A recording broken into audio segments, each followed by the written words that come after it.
Do you think Travis could have played quarterback in the NFL? No.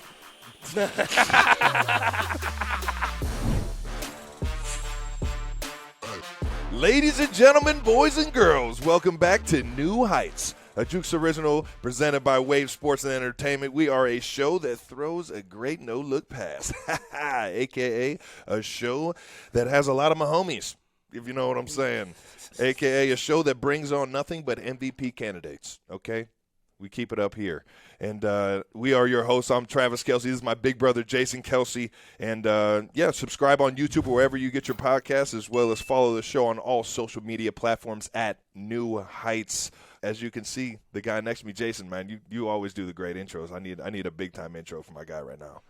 Oh, yeah, here we go. I don't know if they can see him yet, but they're going to see him after this.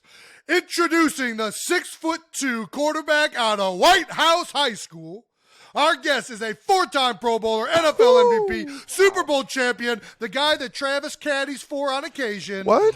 While he's running and gunning, Travis is a flanking. For the 15th episode, we welcome number 15, Patrick Mahomes, everyone. Wow. Let's fucking go! That was impressive. Let him break the juice, baby. I like to say 6'2" and 1/4. You know, the hair adds a little bit. You know. All right, now. I'm just saying. It's crazy is that at the combine. I always one? That's the combine measurement. No, I was definitely 6'2" exactly at the combine. They went straight through the hair. They went like I had the hair up long a little bit, a little extra length, and they put a little pin just straight through it and got me. That ain't right. They got me too. I'm not 6'5". I'm 6'4" and 7/8. Oh, that stinks right I looked there. at the fucking guy like, you fucking kidding me? Combine gets everybody. I thought I was 6'3" my whole life. Get to the combine, 6'2" and 5/8. Yeah, demoralizing.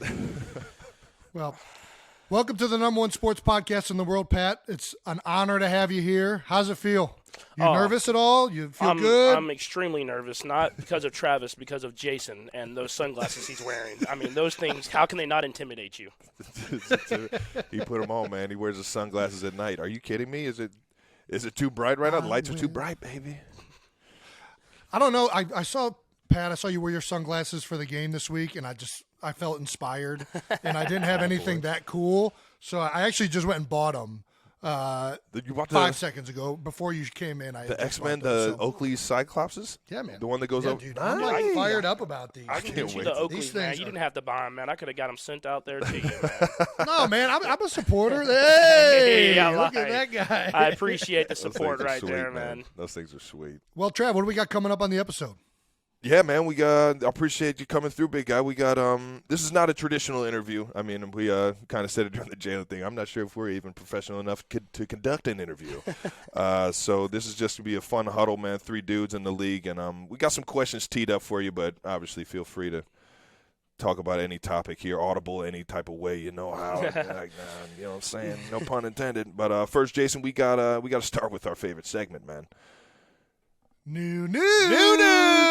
Oh, well, I'm not ready you for hit this us with one. one, Pat? Not ready.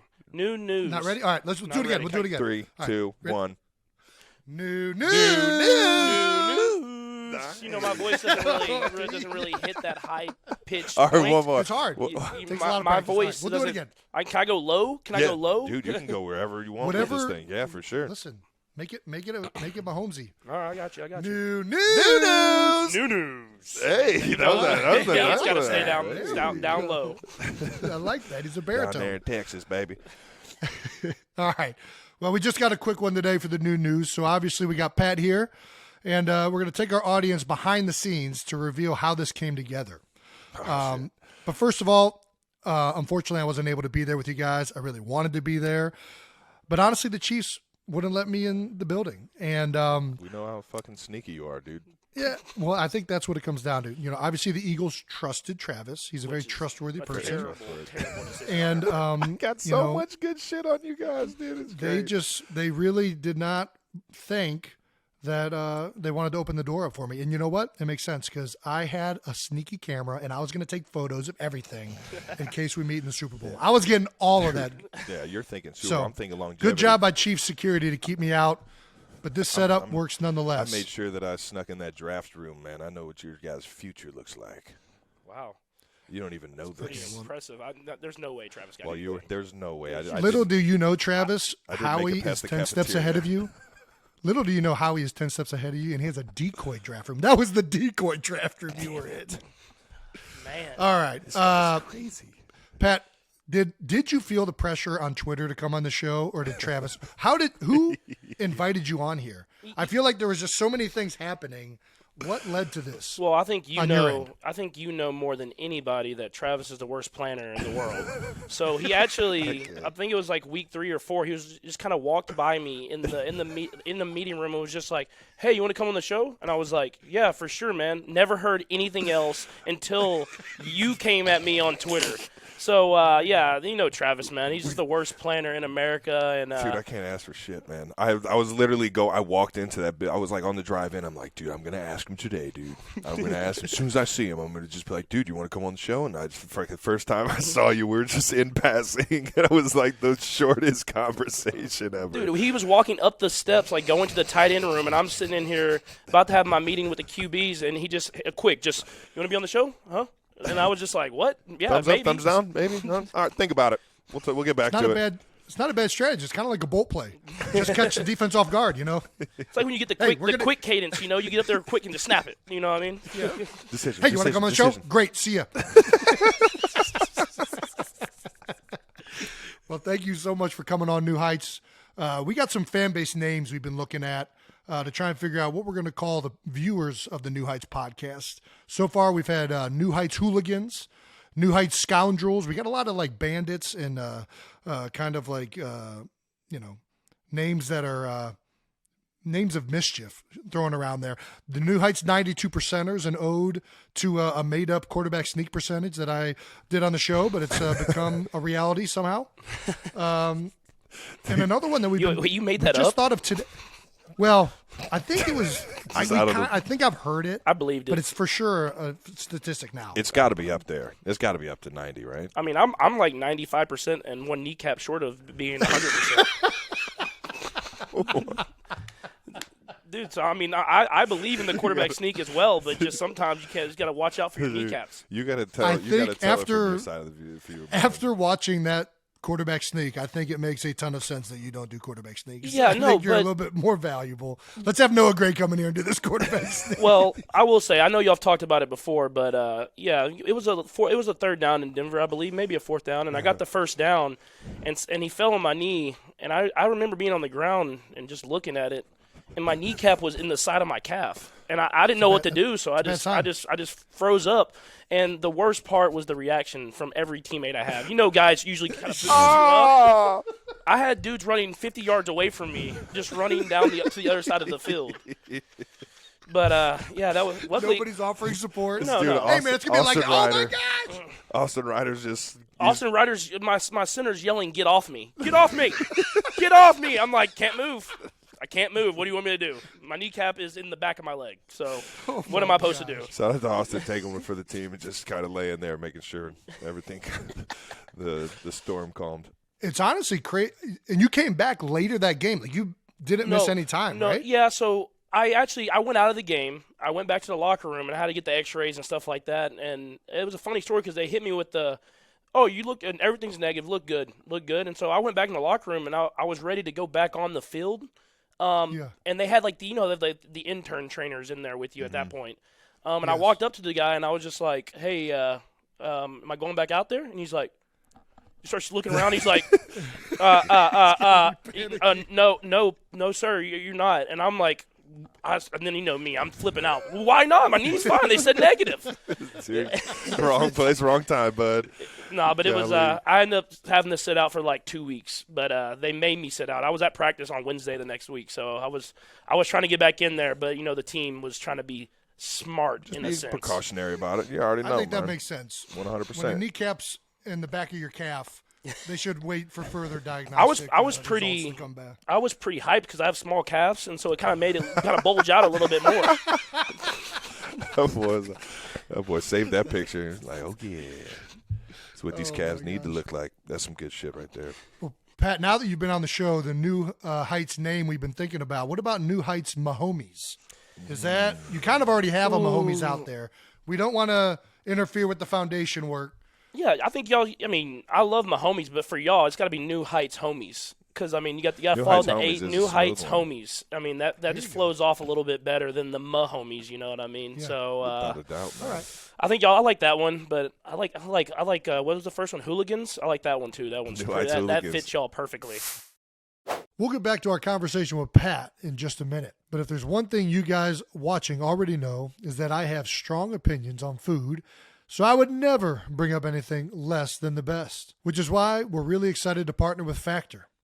Factor shops, preps, cooks, and delivers to your door so you can enjoy chef-catered, dietitian-approved meals during the holidays, minus the hassle. Plus, with 34 meals per week, you'll have plenty of nutritious, flavorful options to choose from. Factor now offers 34 meals per week and 36 plus add-on options like smoothies, juices, snacks, and more to keep going no matter what I have going on. And what will be super helpful to me is stressing less over mealtime. Factor's no prep, no mess meals free up time otherwise spent shopping, cooking, and doing cleanup so you can fully enjoy the holidays without wasting hours in the kitchen. So head to go.factor75.com/newheights60 and use code newheights60 to get 60% off your first box. That's code newheights60 at go.factor75.com/newheights60 to get 60% off your first box. Real quick, just a heads up, we're recording this just a couple days after the Chargers game. Trav, keep going. All right, now let's get to the actual episode. 12 big topics with my guy Pat. Jason leads us off with the biggest and most important question of all. This is where you talk. This is where you talk. Are you going to do that again, or are we taking that? No, I with thought that your was pretty smooth. list? Sometimes, I mean, All right, everybody that's hits a little lift every now and then. Yeah. All right, here we go. Well, Pat, the biggest question on our audience's mind, and really on our mind, we've all been drafted by Andy Reid. So we got to pay homage to Andy Reid, and I think the only way to do it is to have a burger rating. The Burger King himself, Andy Reid, King Burger aficionado. We've had a little bit of a debate on our show about what's the best burger joint. Yes. So we want to hear it from you. Out of these three, you got In-N-Out, Five Guys, Whataburger. Whataburger. He almost beat you to the punch. I mean, yeah. I mean- it was like he was just waiting for it to come out of my mouth. It almost came out like Whataburger, Whataburger. I was saying it I feel regardless. like that's kind of how it sounded. That was coming out, dude. Whataburger. So you're being a little kid that grew up in Texas, and Whataburger being down the street, and mom's just like, I mean, I'm at work. What are you gonna do for food? I mean, I had to go Whataburger like every other day, and I fell in love with it. I've tried to get Travis in on it a little bit. Dude, I brought him to Kansas City. I'm in on the train. But the burgers, I mean, first off, are world class, and then they actually have a variety of things that you can get. And I've put Travis on the honey butter chicken biscuit, which is a little breakfast sandwich that they have there. It's really slept on unless you're from Texas. I just love saying honey butter chicken biscuit. I mean, it's Honey butter chicken. These guys got great rhythm in their naming. I'm telling you, man. Hey, I'm going to go to Whataburger and get a honey butter chicken biscuit. What is it called? The honey butter biscuit. This dude's out of control. They got the chicken barbecue cheese Texas toast sandwich. I mean, there's so much there's a variety there. That's my favorite. If it's morning, obviously going with the honey butter chicken biscuit. But if it's any time like past midnight and I'm hammered and I'm going Whataburger, that barbecue sandwich, that chicken sandwich on Texas toast. And then to put the kind of final stamp on it, the best ketchup I've ever eaten, and as someone who's a ketchup connoisseur, I mean that's a very, very high praise. Where does Not just a Heinz 57? No, dude, the fancy ketchup at Whataburger is special. It is completely special. What makes it special? It's called I've never fancy had. ketchup? It's I've called never had fancy Whataburger. ketchup. It's called fancy ketchup. I think there's got to be like This 1,000 more milligrams of salt in it. This It is just crazy so much news. better. This is crazy news. So this is where your love for ketchup started. Yes, Was 100%. Whataburger. This The makes so fancy much ketchup. sense. Everybody. So I'm now convinced. I've never been to Whataburger, and I really want to try it now. But I'm convinced these guys are the advertising kings. Hey, how do we make ketchup better? Call it Fancy. ketchup. This guy, Whataburger's killing it. I didn't even realize they were killing it like that. That's awesome, man. Are there any up on the East Coast? I haven't ever seen it up here. So I'd have to go to Texas to see it. No, so we actually have brought some to Kansas City now. Yep. There's a couple in Florida and a couple in Oklahoma. But Oklahoma, until Kansas City, was the most north they had ever been. I just worked my magic in there, met the right people there Magic in Dallas, Mahomes. Texas, and got them to bring it to Kansas City. And the Chiefs Kingdom has loved it so far, and we're going to keep that thing going. All right now. I know what I'm getting next time I'm in KC. You know Alrighty. it. You know it. Well, let's move on to these Andy Reid stories, man. I know I got a plethora of them, man. Take us back to the first day you kind of met Coach Reid. Maybe was it draft day, or did he bring you in before, or what? Yeah, no. So the first day that I met Coach Reid was at the facility. We had like the meetings, like the top 30 visits, and so that was the first time I really met him. At that time there was like no time limit, so I was in there for like 5 hours. He's just going through plays, and I'm just gonna give you all the inside scoop. Matt Nagy, who was our quarterback coach now, was the offensive coordinator then. He really liked me, so he gave me the plays they were going to go over the night before. So Coach Reid's finding out here live on New Heights podcast. Oh my God! And so Matt, Nagy, He gave you answers to the test. Let's go. And so so of course I crushed the meeting. I stayed up all night studying those plays, and so man, this kid is locked in. We got ourselves a winner here. And so the rest was history, man. I met Coach Reid. He went over the plays. We went and had some lunch. Dude, that's He had a cool. couple cheeseburgers, and then we went back, and I went on back on the board, and I seemed like I was a guru in a sense because I knew every single play and every check. Let's go, man. That's fucking epic. Shout out to Nags, man. It's been awesome to have Nags back in the building too, man. Dude, he's the best, man. And I loved Kafka, and Kafka's doing great stuff there in New York on the Giants now. He was a teammate with Jason over there in Philly. Dude, my first quarterback room, Mike Kafka was one of the backup quarterbacks. Matt Nagy was the quality control coach in there. Doug Peterson was the quarterback coach. Wow. And Andy Reid was the head coach. That's that was the that's who a was hell of a in that lineup room. right there. That's a hell of It's a crazy lineup. to see how all of their careers And Nick Foles. continued. Folesy was in there, wasn't he? Yeah, well, he was there my second year. Oh, he got okay. drafted the second year. Yeah, no, but So it's crazy to see, man. I mean, every coach you know this with Coach Reid and now his tree. It's like every coach that's in that building starts off quality control and within like 5 to 10 years is a head coach somewhere. It's crazy. And it says man. that they're just do it the right way, man. You already That's know, right. Coach Reid's got the magic formula, man.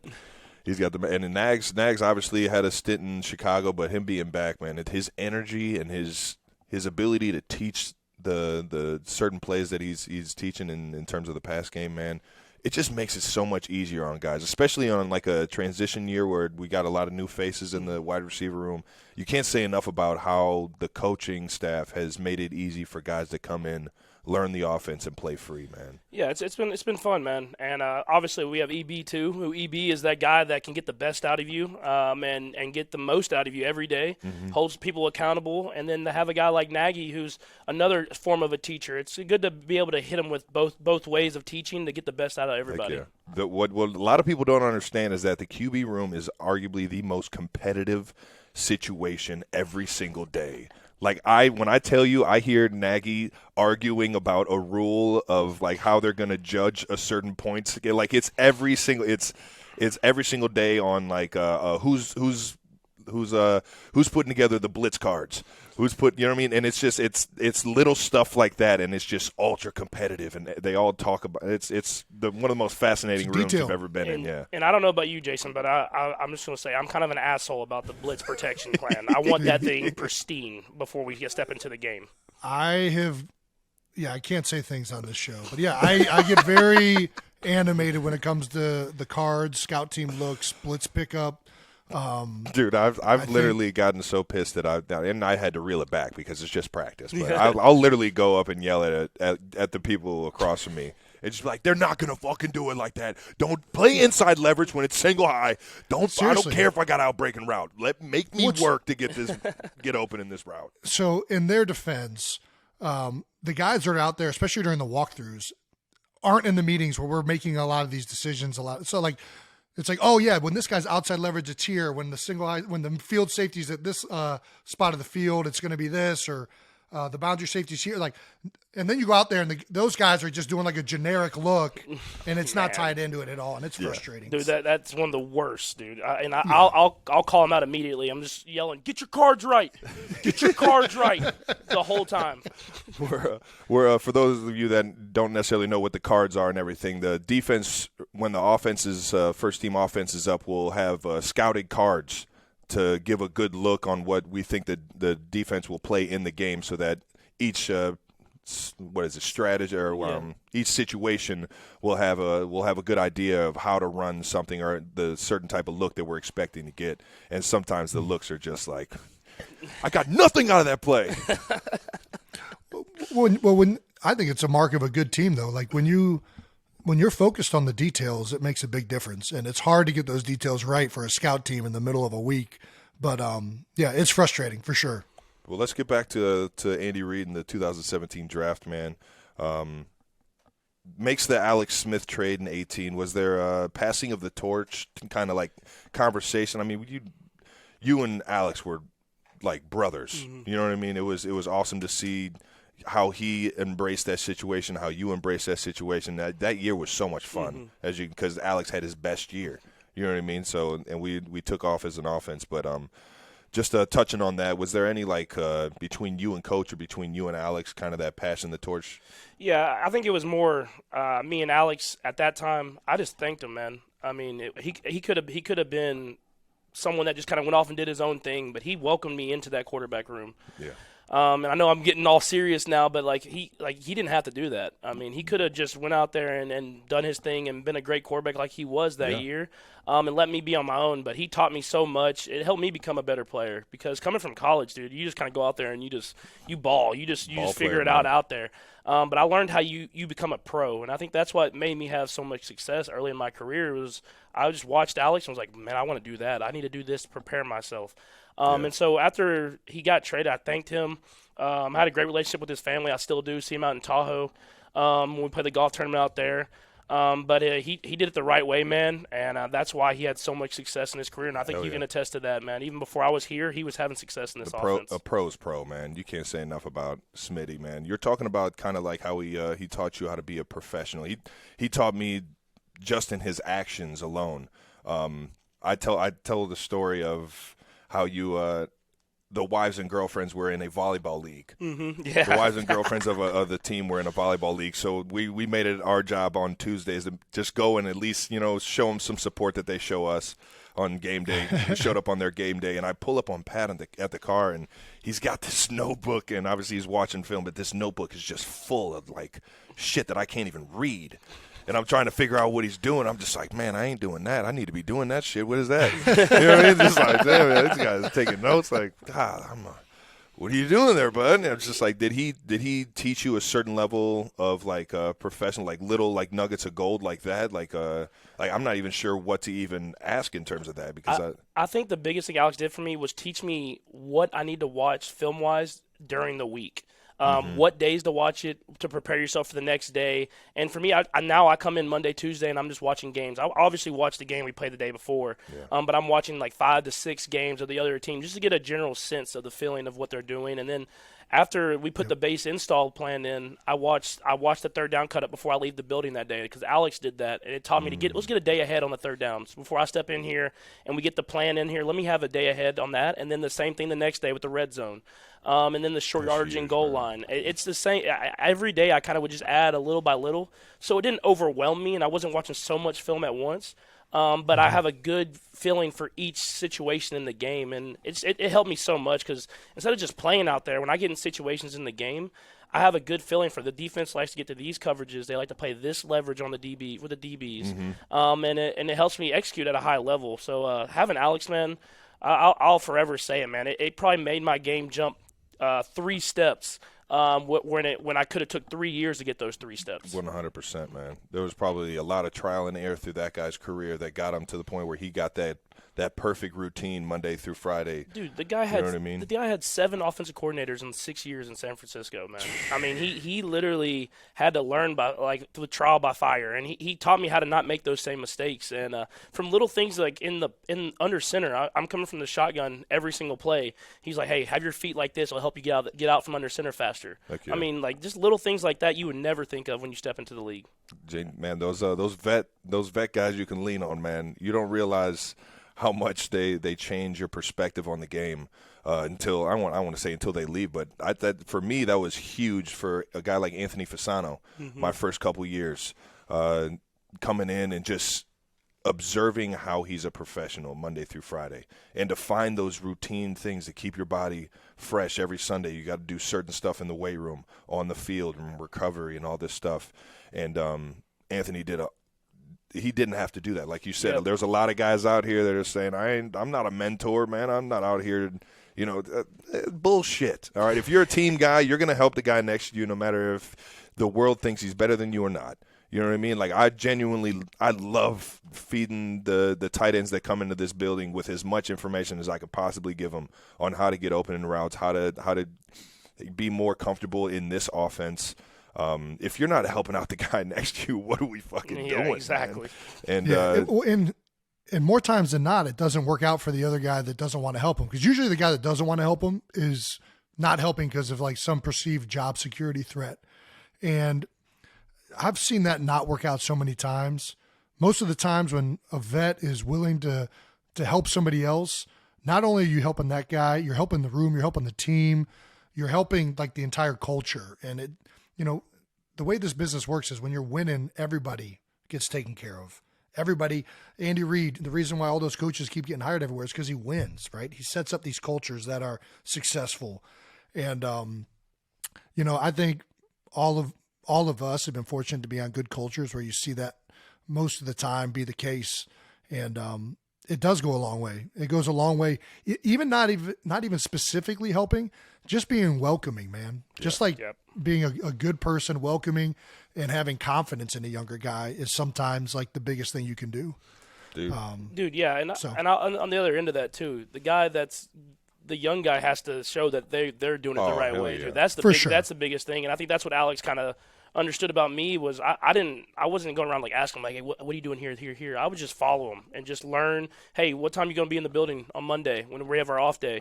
He's like, I'm coming in at 9. I'm there at 8:45, sitting in the room waiting for him to get there. So just stuff like that. That's how you get better in this game. That's awesome stuff, man. Getting back to Andy Reid though, man. The commercial was my favorite State Farm commercial of all fucking time. You got some good State Farm commercials. They do it right over there. How did the commercial come about, man? Because it's not easy to get Coach Reid to do stuff like that. Hold up now over there, Jason.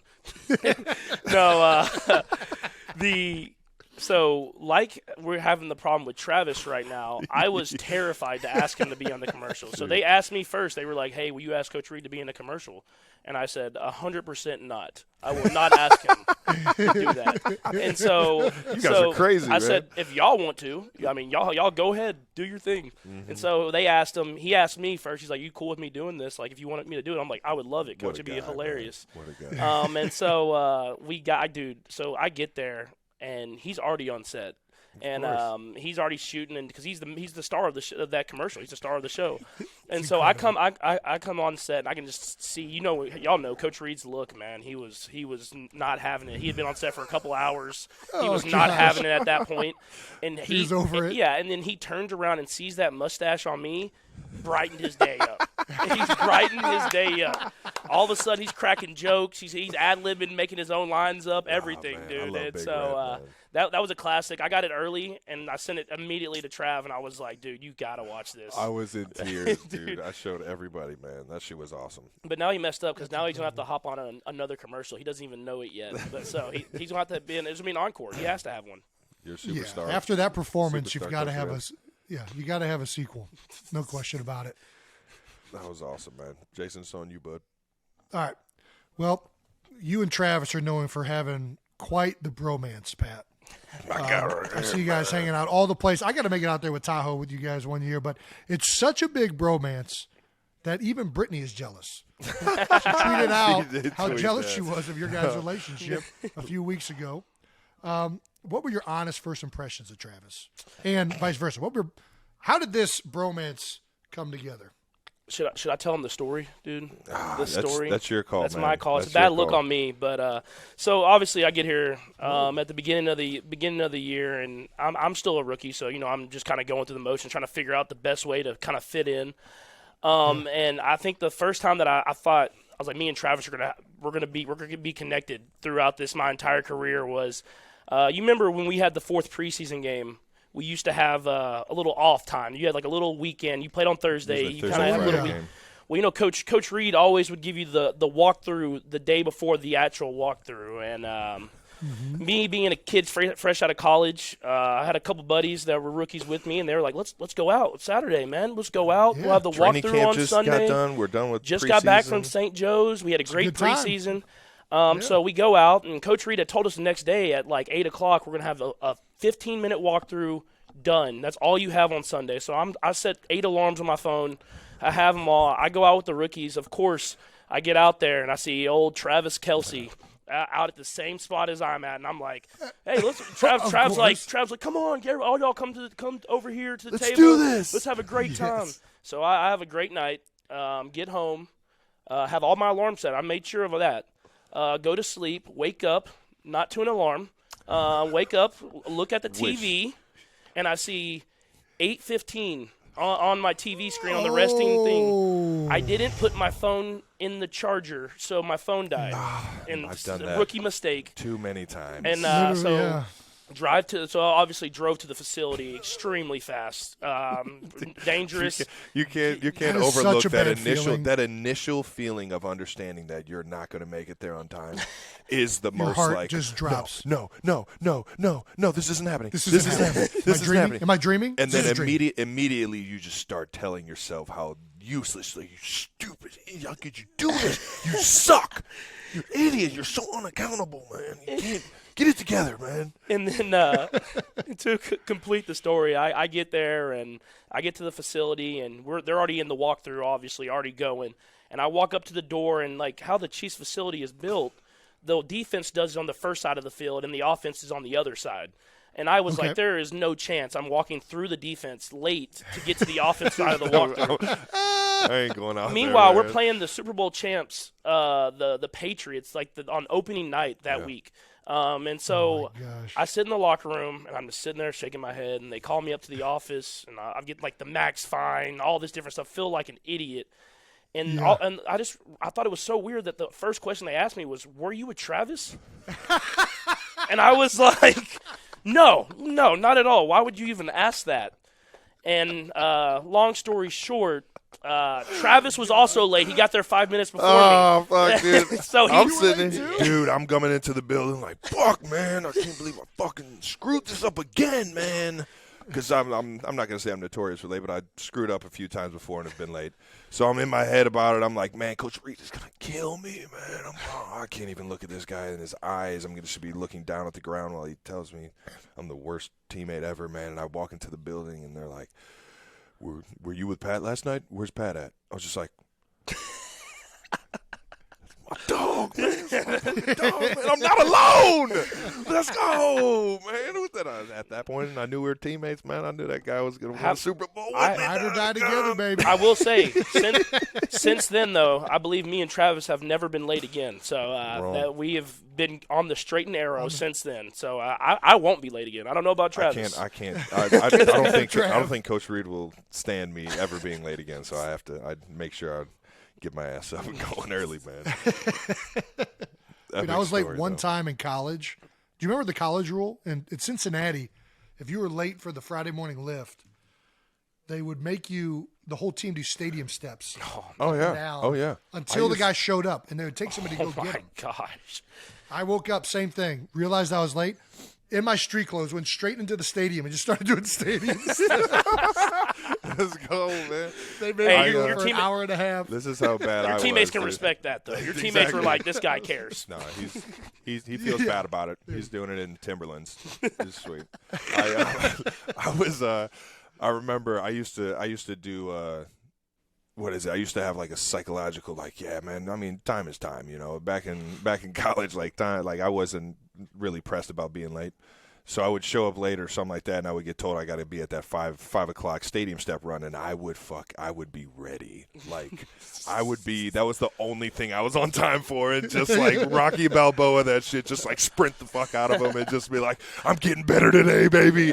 So they stopped making me run stadium steps and started making me push pennies on like the weight room floor, which is not a slippery surface. What? You know what I mean? Yeah, I had to push pennies with my finger, and I wasn't allowed I've heard of plate pushes. No, dude. I've never heard of penny pushes. Pennies against a weight room floor, and I had to do it in a figure 8, and I wasn't allowed to be on like my knees or like Your laying knees, down. yeah, you're like I bear had to crawling, stand- essentially. Yeah, I had to stand up. That sounds terrible. Dude, couldn't get hyped for that one, so they beat me on that The sickest thing I've done in college was have you done like the rolls where you have to get like this and this barrel roll across the field? Everybody's just throwing up the entire time. Terrible. Well, my first punishment, it was a team punishment for everybody was missing class. Kingsbury had us do that, but he played Get Your Roll On, which like, everybody get your roll on. He played it for like 30 minutes straight. And everybody's just rolling and throwing up. I'm like, this is just psychological warfare by Coach Kingsbury out here at Texas Tech. That's good stuff. When you hear that song to this day, do you have like Pavlov's dog? Like, are you like immediately? No, just I hate it. I hate it immediately. All I think about is how sick I was that Wednesday morning at 4:30 before class. That boy's stomach starts turning over, man. That's good shit. Well, how has your guys' relationship changed since that first meeting?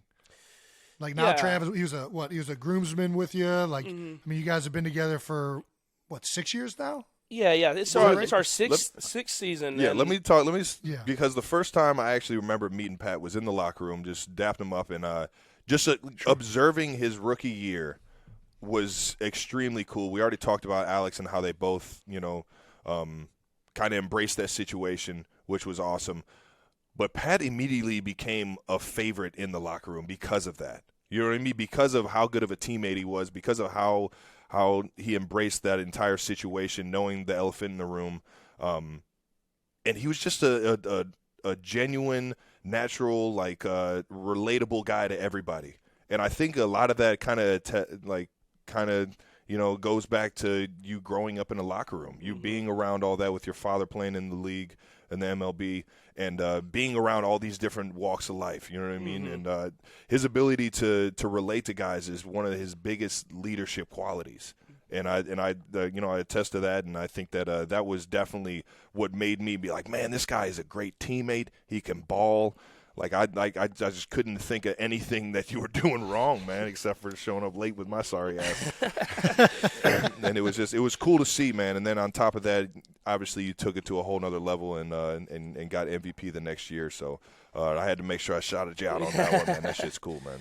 No, and then as you said, as it's evolved over time, I think which I think Jason knows too now from being in Kansas City a little bit here is I feel like we both love and we work our ass off in the building, but we like to have a good time and enjoy it with the people that we kind of were brought up with. And I love that about Travis is that he still hangs out with all his boys from Cleveland Heights, baby. You know him, and so it's he still hangs out with them. I still hang out with all my same buddies I hung out, played baseball, basketball, football with growing up.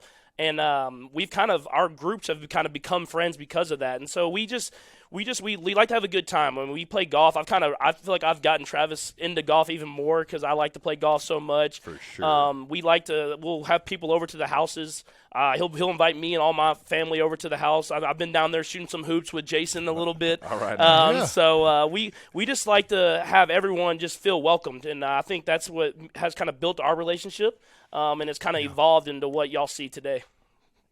100%, man. Awesome. That shit's and it just makes it fun, man. When you're going to work with guys that you respect, with guys that you love to have fun with, man, it just makes every single day that much better. And especially when you get a big time win on Sunday night like the way we did, doggone, man, fire it up, baby. We talk about golf though, man. We've been to a few golf outings, man. You got any favorites outside? I feel like Tahoe is the ultimate. But. Yeah, Tahoe is definitely the ultimate, but I think our win in the Justin Timberlake golf tourney. The 8 a.m. That's pretty cool. 8 a.m. Invitational. That was by far my favorite because me and Travis played out of our mind, out of nowhere. I've never played that. Travis good in my played life. out of his. I thought you carried it. Well, no, this Travis is played out so, of his let mind. me explain what happened the first day. The first day, I'm like the streakiest putter of all time. I call myself the J.R. Smith of putting because if you ever seen J.R. Smith play That boy basketball, JR, he's gonna yeah. hit 5 threes and then miss 5. It's Also just a how he great is. golfer. Way better golfer than me. But so I did well. I drove the ball well. And then me and Travis traded off this kind of the second shots, but for like the first 9 holes, I could not make one putt, and Travis made all of them. Dude, and Oh, wow.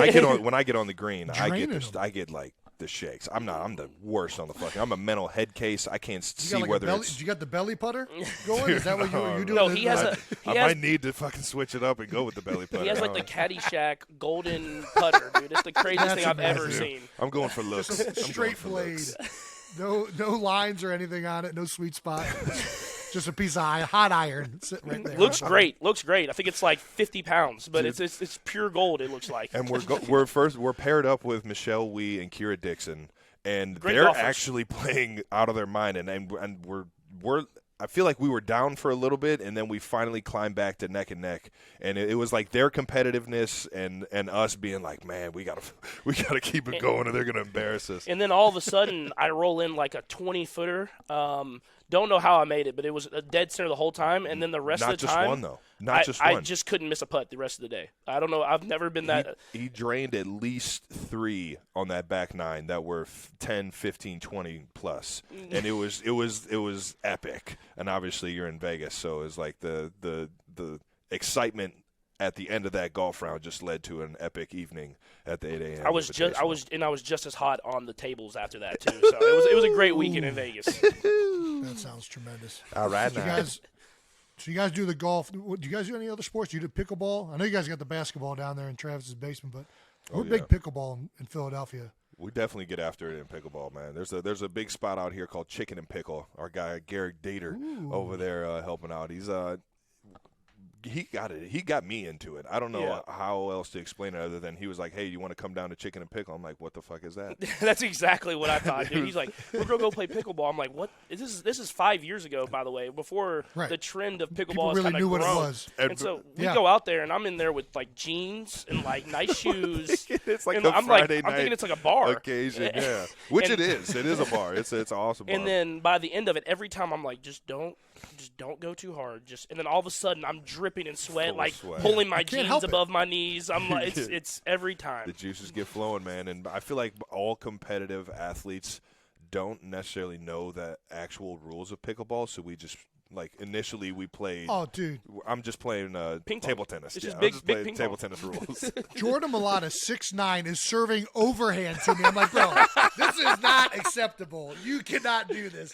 Just ace. I'm like, bro. That's pretty good right there. Andre Agassi, you got to lob it over. All right, it's got to bounce. I didn't understand what the kitchen. I never understood what that was. I'm just on the Stay net out the kitchen. entire Gotta stay time. out That the was kitchen. Oh, I thought For the like red. I thought the 3 red years zone when we was first- for me. I thought I was. For 3 years, we just the immediate strategy was who could get to the net first, and they're going to immediately dominate the point. Pickleball, baby. Who would have knew that thing would have took off the way it is, man? We got to get a team going, man. It's Oh, going to got be an to. Olympic sport eventually. 100%. We might as well. Yeah, might as well go I'm all full in on the throttle and pickle. try and go for gold. Well, on the Today Show interview that you had, Pat, you said that you didn't even have a tight end in college. That's crazy. Do you? And I don't even know. We kind of argued about this on one of our last shows, but is Travis even a tight end? But anyways, what's it feel like to have a tight end? No, I mean it was. Would you prefer the tight end or? Yeah, Dude, is it overrated? I love having a tight end, and Having you know, a few. having We got a few having a few right of now, them, Doc. Yeah. But no, it was cool for me to see. I mean, I come from an offensive spread out. You know, we were throwing the ball over the yard, but it was all receivers and running backs that could play receiver, all that different type of stuff, and kind of like the Eagles have out there. But it's when I saw Travis. I mean, obviously I got blessed with Travis as my first tight end that I had seen, and I was like, I mean, wait, this guy can be this big, and he blocks, and then he runs routes like this. I was like, this is awesome. And so we've been blessed that Coach Reid does a great job of getting the tight ends involved in the offense. 100%. Travis, luckily enough for me, it seems like the older he gets, is the younger his legs get. So it's helped out to have someone that could be that safety blanket for me, and it's been cool to see him evolve because, I mean, now I think he was in year 6 when I got here, and now I'm in year 6, and he's still rolling and still making things happen. All right, now I will say this: though, Andy Reid definitely created like a new version of the tight end position. Yeah. And without a doubt, I think it kind of attests to him being a tight end coach in Green Bay. I love Coach Reid. He does little stuff like this. He opened the door in the tight end room. All the tight ends are just sitting at the table. He opened the door of the tight end room. He's like, name one coach that's ever had 2 Pro Bowl tight ends in one season. And we're all just sitting there like, what is it? I mean, it's got to be him. It's like right here. And I guess he had 2 of them in Green Bay.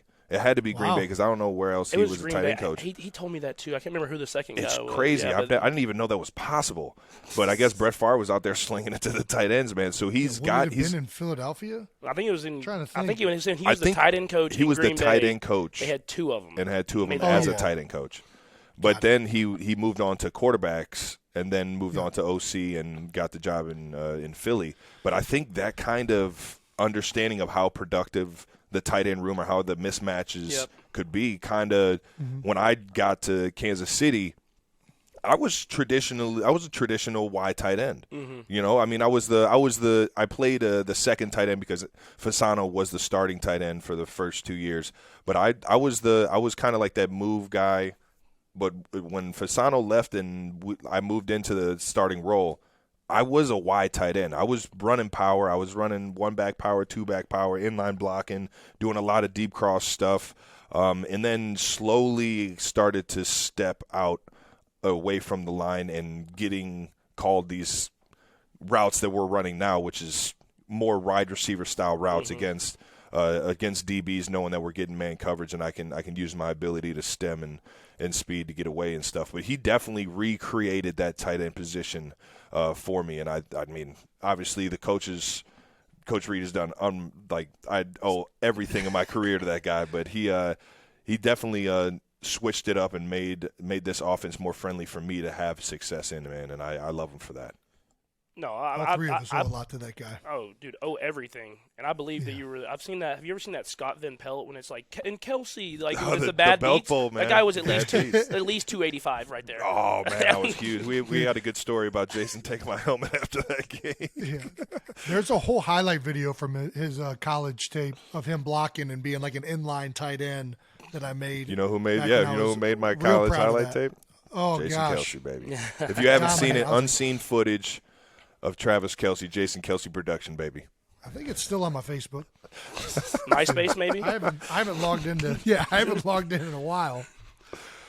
All right, Travi. Let's do it, man. Career rewind. I am screwing up with the production crew's giving me some tongue twisters.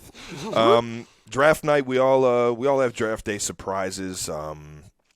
We shared Jalen's draft day surprise about the Eagles, and that was awesome to hear. And then obviously your draft day was wild, man. There was a lot of big name quarterbacks coming out. The Bears traded up to number 2, and the Chiefs traded up to number 10.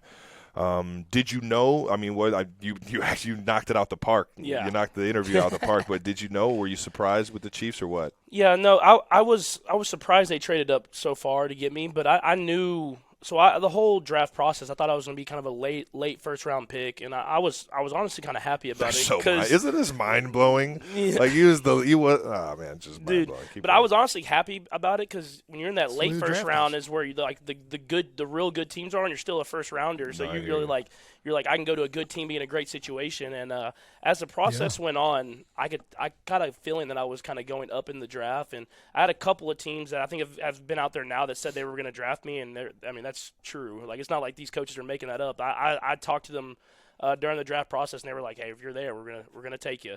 And so I kind of gave a little inside info to the Chiefs, and was like, "Hey, if y'all let me go anywhere below," at the time I didn't know about the Saints, but I was like, "If y'all let me go 12 or below, I'm gonna get drafted by someone else." You drafted yourself? And so I gave the Chiefs a little bit of info on that, and because I wanted to be here. Business savvy. I wanted to be here, and I gave him a little info on that, and I don't know who was at 12 that time, but I knew right around there is where I was going to get drafted. And I texted. I didn't text Brett Veach. My agent talked to Brett Veach and the Chiefs staff, and I remember at about pick 9 or 10, Veach sent my agent a little picture of a Red Raider with the guns up, and so I knew that the Chiefs were drafting me, and it was cool, man. I was back home. I was back home with my family.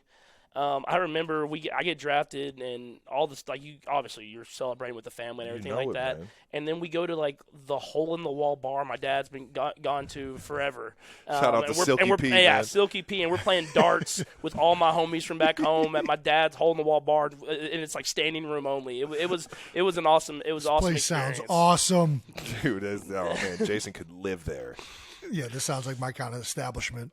Dude, that is one of the most baller draft day stories. You basically talked them into – Well, I didn't draft myself, but I knew the Chiefs wanted me, and I was just kind of like, hey, if you let me get a little bit past, I'm going to probably get drafted. Man. That's awesome. And they came up and got me. And we already talked about the first year sitting, but, I mean – like we've all said, I mean, being in an organization like this and like you're in Philadelphia, that makes a lot of guys' careers even to be better than what they would have been. And so I was lucky enough to be in Kansas City and surrounded by greatness, and it helped me become who I am today. I gotta ask Chris to send me that guns up. The little pic. picture? You may get it for you? I'll get it for I you. need that one, dude. I'm just gonna send it to Veach every time you lead us to a fourth quarter comeback. The last time we talked about the draft day stuff, I didn't even say my draft day story. You and Jalen shared yours, so I'm talk about kicking it over at 127 West Nixon. Oh yeah, so we're all over getting ready for the. And I knew I was a day 3 guy. You know, I knew I wasn't going to get drafted above round 4, but I thought I was going to get somewhere around 4. And really, there are only 3 teams interested in me. Kansas City Chiefs, ironically, was the team I thought I was going to get drafted to. Ooh, who was that? Romeo Cornell? Who was that? Pioli was the GM at the time, and the head coach was Todd Haley. Todd Haley, thank you. And pretty good, bud. They seem, he's locked in. Guys, she's dialed in. And Big Chiefs guy over here. All right, man. All right. Yeah, it was either the Chiefs, the St. Louis Rams, or the Philadelphia Eagles. And the Chiefs selected Rodney Hudson. Shout out to Rodney. Shout out to Big Unbelievable Rod. center, still Great doing his player. thing. Mm-hmm. And when they picked him, I was like, oh, man, this ain't looking good. They picked him in like the second round. I was like, I don't know what's going to happen now. And it gets to like round 6, and I'm like, dude, this is not looking good. And I looked at my phone on the app, and I was like, okay, the Eagles got like 2 picks in the 6th round back-to-back. I'm like, maybe this happens. And sure enough, a 215 number comes up, and it's Big Red.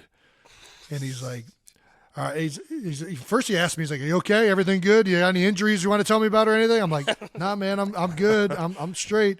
He's like, all right, this is how it's going to work. I'm going to hand the phone to our offensive or our GM first, Howie Roseman. Then I'm going to hand the phone to our offensive coordinator, Marty Morningwig. Then to Howard Mudd, the offensive line coach. And, and we're going to draft you with this next pick. How you feel? I'm like, man, coach, I'm excited. He's like, all right, you ready to go? I was like, yeah. He's like, all right, what did I just tell you? And I'm like, I don't remember anything. The test, the first day, the first phone call? First phone call. He's like, hey, man, you're going to be playing in front of 75,000 people. I'm going to need you to know and dial it in here. I was like, guys. Big Red for the Coach win Reid. again. On draft day. Dude, Coach Reid's got bangers, man. I don't know. My dad's crying right in front of me right now. I don't know what to say. He probably gets a kick out of just the responses he gets in those moments, man. That's great shit right there. Fuck. We obviously know about the Bears selecting Mitchell Trubisky over you. We just talked about him going up to number 2. Even Mitch himself, former Cleveland guy, we love Mitch. Any truth to the 2019 moment against the Bears, man? The 1, 2, 3, 4, 5. I think we got 10 fingers here. 10th pick, man. Yeah, I mean, of course. You gotta have but fun it was with it, to man. me. It wasn't. It was never directed towards Mitch. Like I Ever, have yeah, a ton of it's never, respect for Mitch. for He's sure. a great guy. Led him to a lot of wins, man. If you Hell ever yeah. look back at it, I think he got a bad rap a little bit. I mean, he led them to a lot of wins over Him there and in Nagy's Chicago. got a bad rap, man. You can't tell me any different, man. And so, but it was more of when I left that meeting. You know, when you leave a building, you kind of have a feeling like, yeah, I did great there. How they were talking to me for sure. If they're gonna take somebody, it's gonna be me. Yeah. And so I had that feeling kind of from a couple of teams, and they were one of them. And so I just felt like I didn't feel disrespected. I don't want to say disrespected, but I felt like they gave me the kind of implication that they were going to take me. And then, so the first time I played them, I was pretty hyped up for the game, to say the least. I believe you caught the touchdown right there, huh? You caught the touchdown, the little wide scrape route. But he caught the touchdown, and I let the emotions. Me and Trav talk about this. I don't know about you, Jason. Sometimes I do stuff on the field, and I don't even remember doing it. I just kind of black out and do it. And so once I saw that they got it on video, I tried to wait till I got to the sideline. They got it on video, and of course I knew the question was coming, and I was just like, no, man, they were checking my fingers to make sure they were all still there. So these things working. Still got 10 of these things. 1, 2, 3, 4, 5. Yep, they're working. Jason only has 9, so that counts. That counts. 9 that work. Yeah. 9 that work. So we talk about the blackout moment just a little bit. I think that your excitement, your how locked in you get onto the game, that's really the blackout moment. It's not that, I promise you I did this during the ESPYs, man. I recently I did like little segments at the ESPYs. Steph Curry absolutely rocked hosting it, and that was cool to see, but I was doing little snippets here and there. And my first snippet in the ESPYs, I'm reading the prompter, perfect, say hello to Joe Buck and Albert Pujols as they walk by, and kind of ad-lib a little bit, come back to it, and I just immediately just start to like, I don't want to say black out, but I do not remember finishing. That's the sentence that was on the prompter, and I hear the music cue, and all of a sudden, you know what I mean, they're going into the next scene, and I'm looking at everybody, and everybody's looking at me like, you did great, and I was just like, I don't know what I just did. I don't know what I just said, and I think what just happened? Exactly, and I have those moments for whatever reason where I just get so excited and so engulfed in the moment that I just I don't really think about what I'm doing in the moment. I just kind of, I don't know, I just do it. I mean, it's called being in the zone. What are you talking about? I'm you guys are in, two ballers. You just went in the zone this past game on Sunday night. Like, you go into autopilot. You guys got these minds that just, when you're in the moment, you can't operate at the speed necessary to be that creative and that instinctual by thinking about doing that stuff. It just like happens. It's hard to explain, but I think that's exactly what you guys are explaining. Like, you're just truly in the moment and you're reacting, and it takes a long time to get that comfortable doing something. And, I think the more prepared you are, the better chance you can get to that. But you also kind of just got to be a special type of player, man. Not like to get to that level and to be able to make decisions correctly while also just kind of operating on autopilot. Like, it's kind of crazy to think about. But 100%. I mean, you definitely got that. I'm not gonna lie, I'm terrified of teleprompters. Terrified of them. It's like one of my worst fears. I went to the ESPYs one time, and of course, I was at the ESPYs. They want me to come on stage and read a little thing for the firefighters in LA and how they were out there battling fires when we played the Rams that year. And for it was, sure, I can do that. So much respect. I'm like 100%. I'm doing this, and so I wanted it to be great. So I memorized the whole speech the night before, and I was like, I'm just going to do it straight off memory. I've practiced this in my mirror, and I'm ready to go. And I remember I was looking out there, and I was looking, you're talking, but you don't want to make direct eye contact with anyone in the audience. Oh, man, and so I was talking, and I was just kind of looking, and I caught the teleprompter, and I was like, oh no, I got to just start reading it. And of course, it comes up, it starts coming up, and I'm reading, and I'm doing great. And I see SOU, and I'm like, and for all the firefighters out there in South Carolina, Southern California. And now ever since then, I'm terrified of teleprompters. You fixed it though. That was the thing. You know what I mean? You didn't just let it ride with South Carolina. You know what I mean? That's the thing. If you can fix it, you're golden. It doesn't matter if it's on the prompter or not, man. I said what I said. Don't Ron Burgundy it. At least you're not Ron Burgundy. Just saying whatever. Just saying whatever on there. That's pretty good. Yeah. So, kind of moving on here. What was your first oh shit moment in the NFL? I've had probably 3 or 4 of them against some big time goons. Jason referred to blocking Ray Lewis for the first time, but Ray Lewis, London Fletcher, like that moment where you're like, man, I'm really in the NFL right now. Like, for me, it was always these older guys that you watched playing, and now all of a sudden you're like competing against them. Like, it was crazy to me. Yeah. But Yeah, what was that for you? For me, it was a game. It's crazy. It was a game I didn't even play in. It was the first game we played that when I was late to the meeting. The first game we played, we go to New England on Thursday night. Opening, They dropped the banner, all this different type of stuff, and I remember running out in the field and being like, holy, like this is the NFL. Dude, I was in pat and go and I was firing. We're not pat and go, everybody's just like lobbing them. I'm throwing 50-yard seeds down the sideline. Everybody's like, what are you doing? I'm pumped up. And then I sat and I got to watch the game. Obviously, we had a heck of a game plan. Kareem Hunt had a heck of a game, and my dog. And Alex, and so we ended up winning that game. But to me, that was the first moment of being like, man, this is the NFL. I mean, we're playing. I watched Tom Brady my entire life, so I'm like, we're playing Tom Brady, the New England Patriots. And there's nothing like that post Super Bowl show. You know what I mean? Yeah. Like they built that thing. Like they got like what do you call floaties coming onto the field to like celebrate how many rings they have, and you know what I mean? Like this was like it's a the full second production. parade. Exactly. Yeah.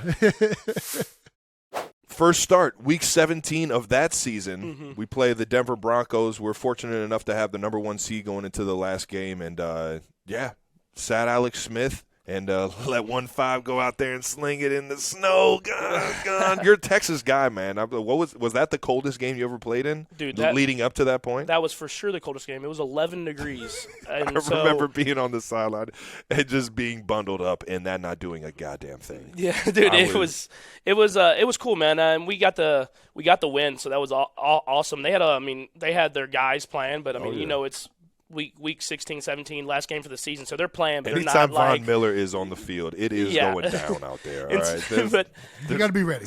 But don't fall asleep with that guy out there. The craziest part of that game was we got up. We ended up getting up 24-10, and Coach Reid, they ended up taking me out of the game. It was in the fourth quarter, and we were going to let Tyler Bray play, who was a great guy who had worked his tail off to be there, and we had Sherm because our running back got hurt. We're down numbers, and so Sherm was playing running back full time. Like our fullback. I don't know Anthony Sherman for everyone that doesn't know the sausage. And so he was playing running back, and we had an outside zone called, and he ran inside zone because that's all fullbacks do.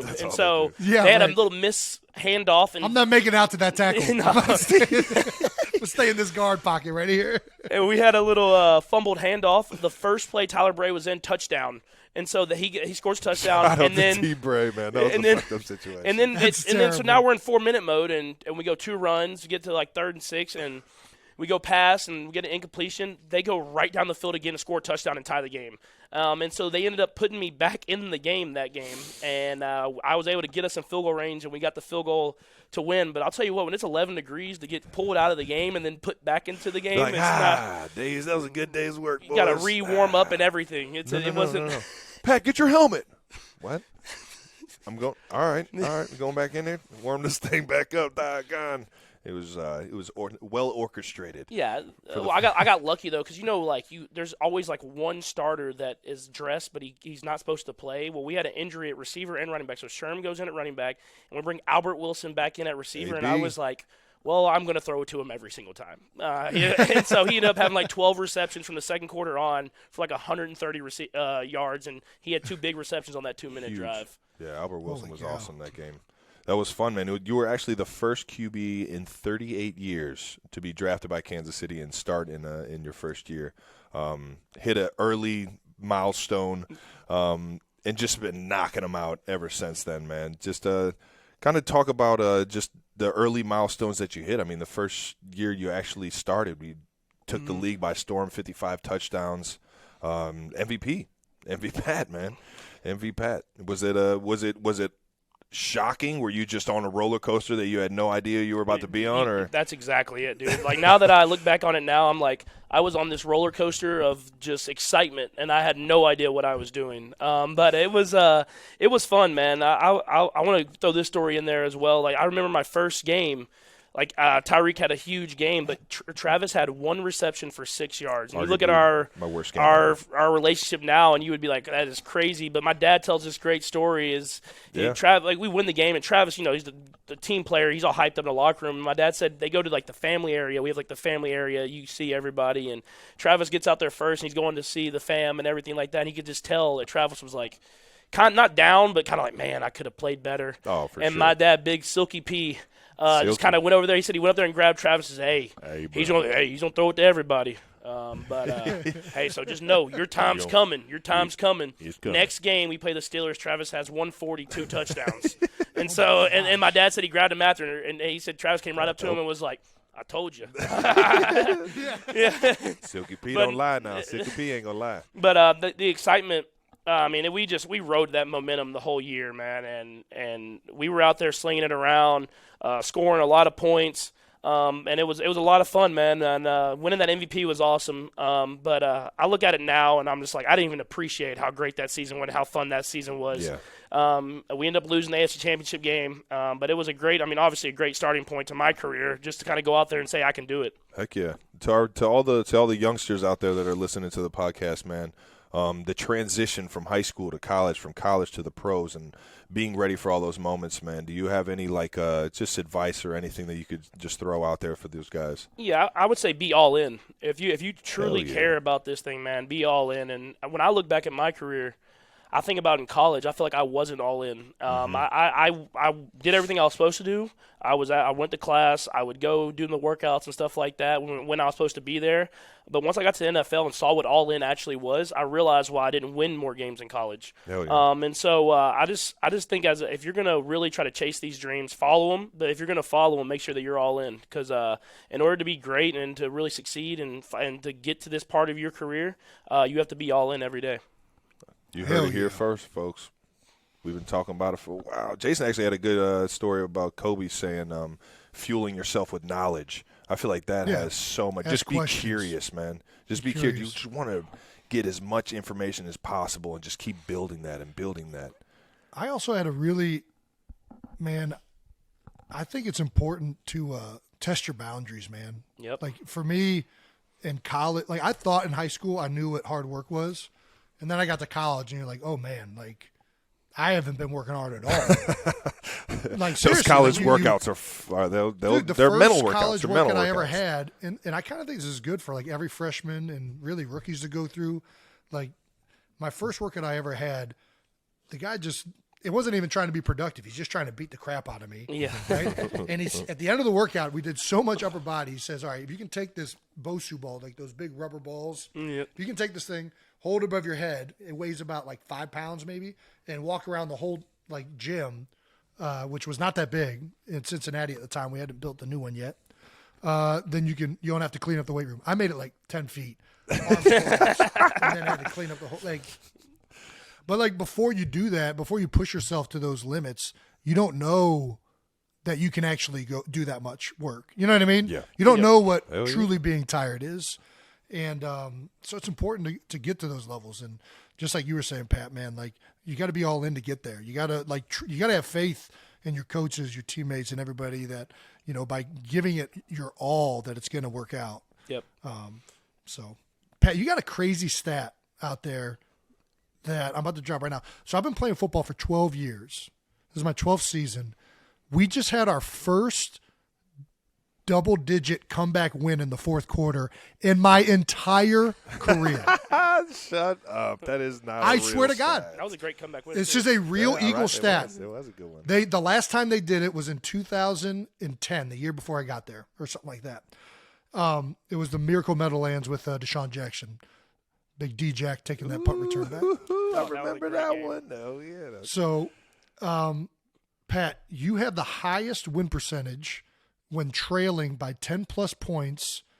You have the highest winning percentage of any quarterback in the history of the NFL, above Tom Brady. Why don't you just spot teams 10 points? No, man, it's That's on Spags, man. That's on Spags. Spags ain't trying to give up 10 points like that. No, it's cool, man. I know it's the quarterback answer, but it takes way more than me. If you think about that stat, that takes everybody. I mean, the defense has to shut the door, just kind of like this last week in L.A. I mean, if you look at the second half against a L.A. team that has freaking playmakers everywhere. The defense gives up one touchdown on a miraculous catch on a go ball down the sideline on 3rd and 18. Yeah. So, I mean, it takes the defense has got to step up and shut the door. It takes the offense just finding a way. That's a lot of the times. A lot of times you go out there and you score fast, and then the defenses adjust, and you kind of get in this little bit of a funk. And so when you can just find a way to just hey, let's just keep pushing. Let's just keep pushing. Let's keep finding a way.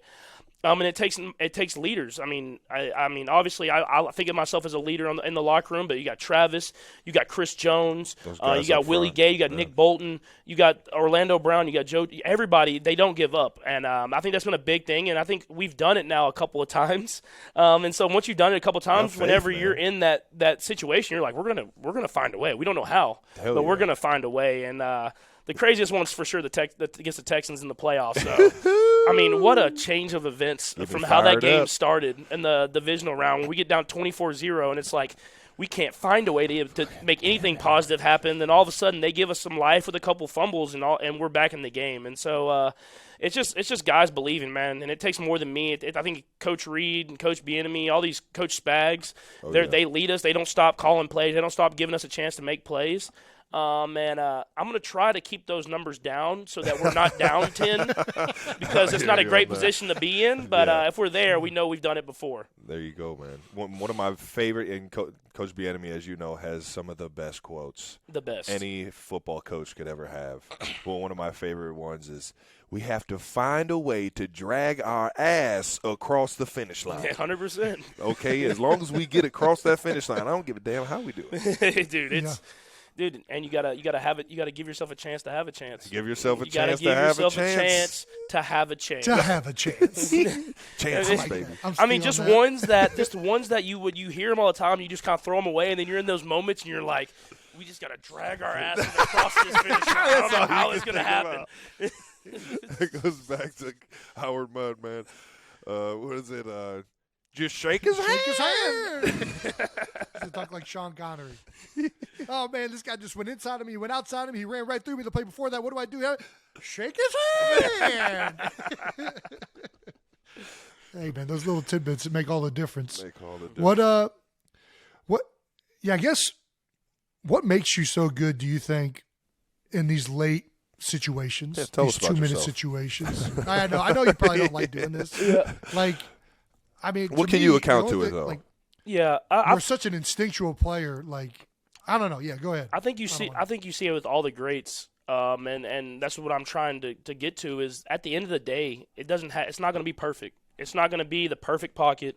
It's not going to be the play call is not going to be perfect every single time. But how are you just going to find a way to compete?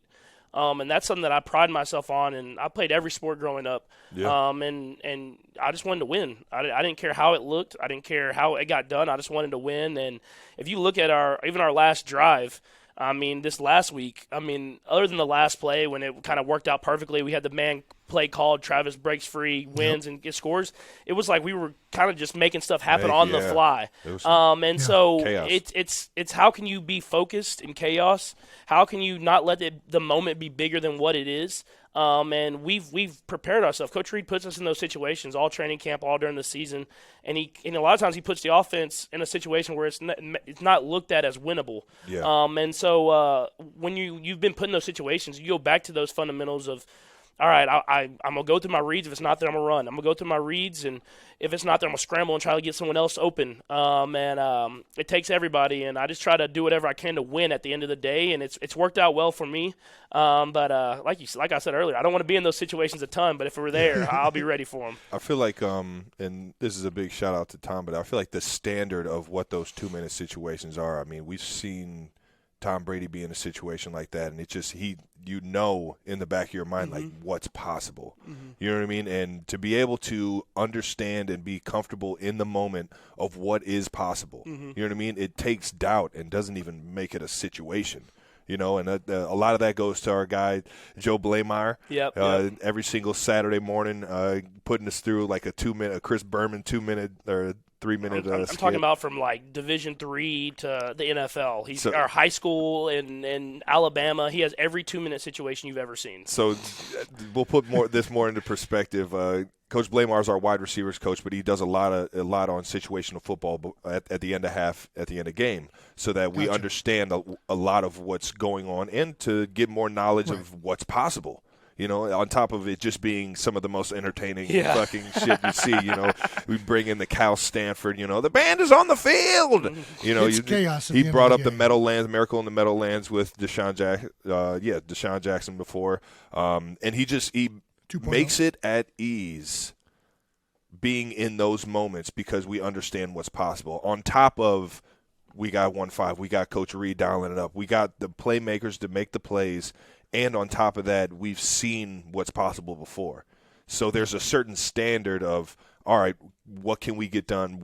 How we're going to attack them, and it's way. We talked about it kind of a little bit of just feeling comfortable in that moment, but it's that this past Sunday versus the Chargers was just, it wasn't necessarily. I don't want to say it was a comfortable feeling, but we knew that we two timeouts left with 1:40 left. What exactly was possible, man, and that only gave us confidence, you know? Yeah. Well, Pat, you said a couple of seconds ago that you don't really care how it looks, right? You just want to win. Well, for someone that doesn't care how it looks, you make it look good. Make it look good, dog. All right, Sidearm, behind the back. Look. When you're doing all these like unique things, these creative things, are these things that you've practiced before? Is there a method to it, or are you just like trying to have fun? I've for sure practiced. I try to put myself in those situations during the off season and practice the sidearm throws and no look throws and stuff like that. Not the behind the back, even though I want to still do it. But I'm scared to do it.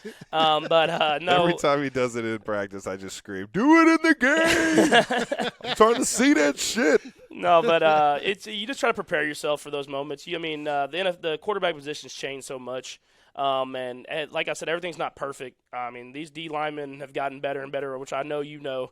And so it used to be so easy. Fire zone over here, fire zone over there. We got this. But T stunt. Holy shit, where the fuck that guy come from?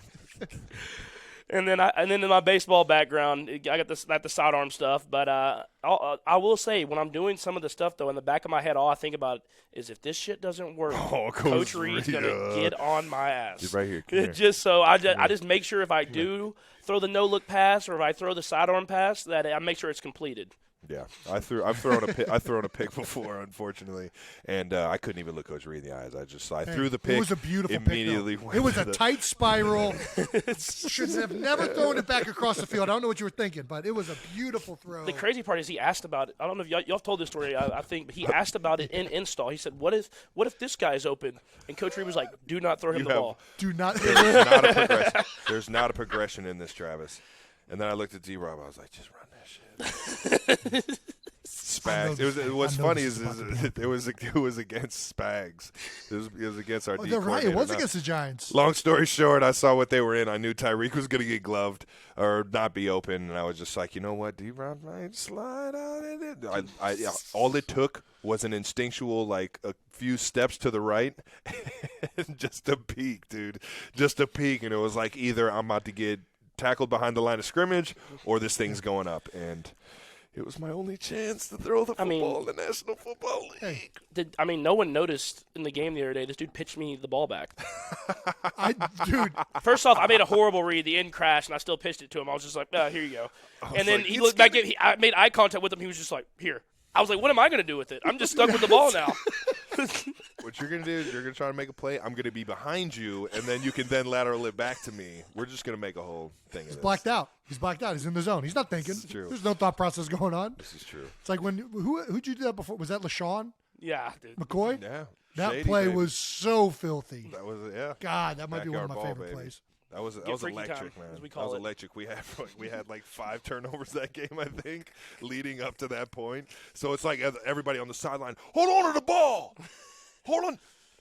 5 points of pressure on that thing. High and tight. Close the elbow. Chin that thing. You know what I mean? Like, let's take care of it this time. We've kicked ourselves in the face enough with these turnovers. And bad play breaks down. First off, I'm just like running to the right, and I'm just like off my back foot, just like somebody find it. Dude, catch it before his feet hit the ground. He already pitched it. I already knew where I was going with it. I God. felt Shady's eyes on me. I'm just like, oh yeah, Shady's always ready. Hot potato. He's going to be dialed in on this. He's got me, but he don't got you. Well, as a great player, right, I guess as open up for all of us. Like, is there any criticism about your game that either bothers you or you feel is legit?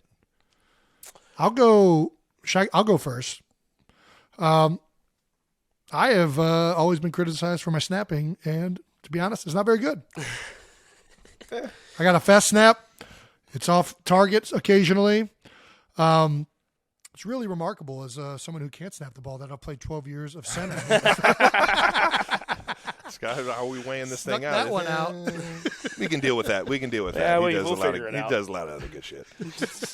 That's awesome, man. For me, it's definitely blocking. That's no elephant. That's no secret, man. Everybody's harping on me about my blocking and things like that, and I've taken heart to that, man. I've been a guy that, I try and make myself more of a blocker, more of a physical presence in the run game, knowing how much I can have success in receiving and things like that. But yeah, man, there's some good defenders out there. I don't know if you've seen, man, holding the block in the NFL isn't the easiest thing to do. Although George Kittle does make it look easy and fun, man. Yeah, and for me, it was more, I think, when I was coming out of college. But everybody thought of me as this like gunslinger that threw all these interceptions and all these touchdowns. And we had to score a lot in college. And I still, if you look at my college stats, I never really threw a lot of interceptions. But they were just like, in the NFL, though, they're going to be interceptions. He hasn't done it yet, but they're going to happen. Yeah. And it's going to happen. And so Trust us. I had the little spot last year where I threw a couple of them, but I've always valued taking care of the football. So I try to get rid of that thing from my MO or whatever critique that people like to say of me. But in this game, if you're not towing that line, I feel like you're not playing aggressive enough. And so there's times in games where I know, like, I get a little wound up. I like everybody else. I'll make a cool play where I like scramble around. Like in the Jags game, I scrambled around, made a cool play, and then I try to do it again and throw an interception. And I'm just like, I know, it's me. Yeah. It's too much. And so I just try to stay on that fine line, but not get too aggressive. Yeah, but you got to put the foot on the gas in this league. You can't play timid or wait for other people to win the game, especially as a quarterback, man. If you believe in yourself, you got to go out there and get that thing. Oh, you gotta give guys chances. That's big on me. Give guys chances to make plays. That's why I've never been a big like completion percentage guy. Like that's never been like my favorite stat to kind of keep high. You want to obviously have a high completion percentage, right. But I feel like if you're not kind of pushing the limit and giving guys chances, and then another thing is throwing the ball away and not taking sacks, I feel like you're hurting your team. And so I've never been a big completion percentage guy. I'm someone that likes to push it, and I want it to be high, and I want it to be like having success, but I want to make sure that our guys are having chances to go out there and make plays. Chances. Love it. Chance to have a chance, baby. You're pretty good with the stats. Right now you're leading the MVP voting. What's your mindset going into a season? Like obviously not a lot of changes, but you're losing Tyreek, one of the biggest playmakers on the Chiefs over the last few years. Best receiver in the league, man. Yeah, I know. Yeah, coming into the season, are you focused on MVP type, or are you just more on the success of the team? No, I mean you don't. I don't think anyone, focuses on the MVP and stuff like that. I mean, you shouldn't be if you want to be a great team. I just focus on winning. I knew. Losing Tyreek is losing Tyreek. I mean, he's the best receiver in the league. I mean, it's gonna be big for anybody to lose a guy like that. But even more than, we brought a lot of great players in. I think I just looked at Coach Reid and I was like, this dude has had success with whoever is on the field, quarterback, receivers, tight ends, running backs. Yeah. And I'm like, so if I just listen to what he has to say, we're going to have success. So I did that, man, and I took it on myself to I'll have a bigger responsibility in the offense, and you got to get through your reads better. You got to be better at getting it to the right guy and giving guys chances to make plays. And we had a lot of guys that have stepped up, man. If you look at our team, it seems like every week it's a different receiver kind of having the big game. It's been so fun to watch, dude, man. It's been cool, man, and I'm so happy for those guys, man, because they kind of got a bad rap coming into the season. I was looking at it, and I know Travis was looking at it like, man, these guys can ball. I don't know what everybody's talking about. I don't know what y'all over here talking about. And so just to see guys that are going out there and having success. Sky had the big game last year, and I've seen that. This last game, and I've seen that talent all year long. Mm-hmm. You see guys like Justin Watson, who J-Watt, baby, up top J-Watt, baby. Dude, who I saw in the OTAs, and I think it's a story out there, and I called Brett Veach. I'm like, hey, how fast is this white guy we got out here, man? Because he's over. I can't even throw it far enough. This guy is outrunning me. This guy's running up and down, it's Yeah, I call him Forrest Gump. And the cat's out of the bag now. You see? Have you ever seen Forrest Gump? He has that just watching has that perfect form. It's like a where he's machine. just like this the entire Who time. taught Tom Hanks how to run? That shit was great. But no, so I call him Forrest Gump. He's making Nailed plays that. for us. It's the Penn grad, man. The old Ivy League, baby. Every single time he catches it, makes a big play, I just see him get up. He's like, mass equals 4 times the celebration. It works every time. No, He was born with club feet. He had to teach himself how to run at a later stage. The worst is you got to see this guy how he throws a football. It's the craziest thing I've ever seen. The most robotic, arm. I want to see it in slow just motion. can't do it. I don't know how it comes out of his hand. It's never a spiral. I don't know how he even thinks. You know, Coach Reid gives everybody a chance to have a throw in this offense. He's like testing the receivers, the tight ends, everybody out. And we were like, "Hey, J Watt, man, can you throw?" Like he was like, "Nah, man, nah." that ain't my job. And we were like, "Come on, just give us one." He was just. And I was like, "What?" It was a shot put. How can you be so athletic and that's what you got, then? But That's crazy, man. Jay Watt's stepping up. It's awesome to see him do his thing, man. But yeah, we got everybody stepping up, man. Juju, and MVS, you name it, man. and Everybody's in. to answer your question, man, you never think about that MVP stuff. If you do, you're in the wrong sport, man. All you think about is going out there and winning games, playing for your team, and at the end of the day, you want to win that Super Bowl. And if that's not your only goal, then you aren't playing the right sport. Yeah, love it. What do you think you're still improving? Or do you think? I mean, I think this is forever. kind of a. Yeah, I mean, I think Right. you have to be improving. I mean, everybody knows. The moment you're not getting better, everyone's catching you, Yeah, right? exactly. And I've got the best improvement I've made is I've become patient, which I had to last year with all the coverages we were getting. I learned how to throw it to the running back. It was hard for me. I would every time I'd look downfield and I'd just be like, if he can just get an extra, that safety might come down a little bit.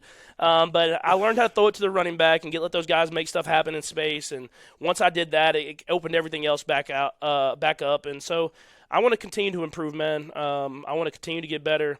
I want to make it easier. I want to be where Tom is, where it's like he knows what coverage the defense is in by how the nickel is aligned and everything like that. And like you said, man, you know it, man. If you're not improving, you're getting caught by somebody. And there's a lot of great quarterbacks in this league, man. Y'all have one of them, and I'm trying to just take a quick step every time they take a step. I'm gonna take another one and just try to keep it going. You're talking about patience, man. I always laugh at how fast your mind is actually moving, dude. I feel like his mind works at like a fast forward speed compared to everybody else's. And you can tell when he's tapped in, like trying to play golf with this dude, he tries to break the record for the fastest round every single time. He's the slowest golfer dude. of all time. Dude, I'm talking about he's hitting his third Just shot. Angel Cabrera, no practice still swings, walk up to the coming ball, down. Dude. boom, hit it. Just knows exactly what it is. But you see him on the field, and sometimes they shoot to him after a play, and he's like kind of thinking, and he's always doing this, right? Yeah. Pat McAfee, shout out to Pat McAfee show. He made this kind of where I'm going with this, but he's like, give me the play. Give me the play. I need it faster. I need it right now. Give me. And he's always got his tongue right here. And he's just he's not looking at shit, but he's thinking of everything. Situation, what's going on, play call, formation, all this, and it's just that boy is so tapped in. So tapped in that you already know whenever you see him just That's the old Silky P, man. That's what I got it give from. me that thing. Is that Silky P? Yeah, so I think my dad got it from Jordan. He got it from Okay. Michael Jordan, Uh-huh. and then he did it. And like as a kid, I'm watching my dad play professional baseball, so I'm trying to do everything he's doing, and every pitcher And then I started doing that as like a kid, as a habit, and now it's every time. And now Sterling's doing it now, dude. And caught Sterling doing it. I catch Sterling doing it. I'm like, it just runs in the family. I love it. Well, Well, this is actually good that we're talking about MJ because we wanted to touch on this too. So Trav has been compared to a lot of receivers. I get compared to pretty much any white fat dude with a beard. You've been compared to basketball players, goats. Galifianakis. Which one of these comparisons blows your mind the most? Steph Curry, Michael Jordan. Michael Jordan. I feel like I don't even have that competitor that he had, man. After watching The Last Dance and seeing that, I feel like I try to be that, but that's one of a kind. I mean, to be that competitive and at all times, like if I shook his hand, he'd be like, I can shake my hand tighter than you can shake your hand. I mean, that's just the type of guy he is, man. And My favorite, I mean, yeah, I hate talking about myself. Favorite one is the Steph one because I feel like Steph brought a different style of basketball to the game. And I want to try to bring it to where it's not quarterback isn't. That's what I've tried to do is make it where everybody it can be played in different ways. It's not the traditional style. You can still do the traditional style, but you can do it every way. And I mean, Jalen's doing it that way, man. He's evolved throwing the ball, but he can still run. He can make the quarterback runs. He can make the throws. He can do everything, and it doesn't have to be played this certain style that we've become accustomed to. And so that's what I've tried to do in my position is how can I play the game in my way so that people behind me can have a chance to come out here and play the same way. All right now. No Trailblazing. doubt. Where you're taking the game from. All three of you guys have changed the game. Speaking of GOATs, you grew up an Aaron fan, and you've already had big battles versus Tom. Just like NBA players get together during the off season. Have you had a chance to work with either of these guys? I haven't worked with them on like football specific stuff. I've seen Aaron a lot with the State Farm commercials and everything like that. I've seen Tom a lot just kind of in passing, some golf stuff, some different things like that. I mean, I learn from as much as they'll give me. I'll take it in and learn from them. Dude, it's cool to just take in any information from those guys. And I know I've talked about it, and the stories kind of came out there. But after we lost to Tom in the AFC Championship game, when he just came up, he grabbed me as I'm walking to the car. I'm obviously upset. He's supposed to be celebrating with his team.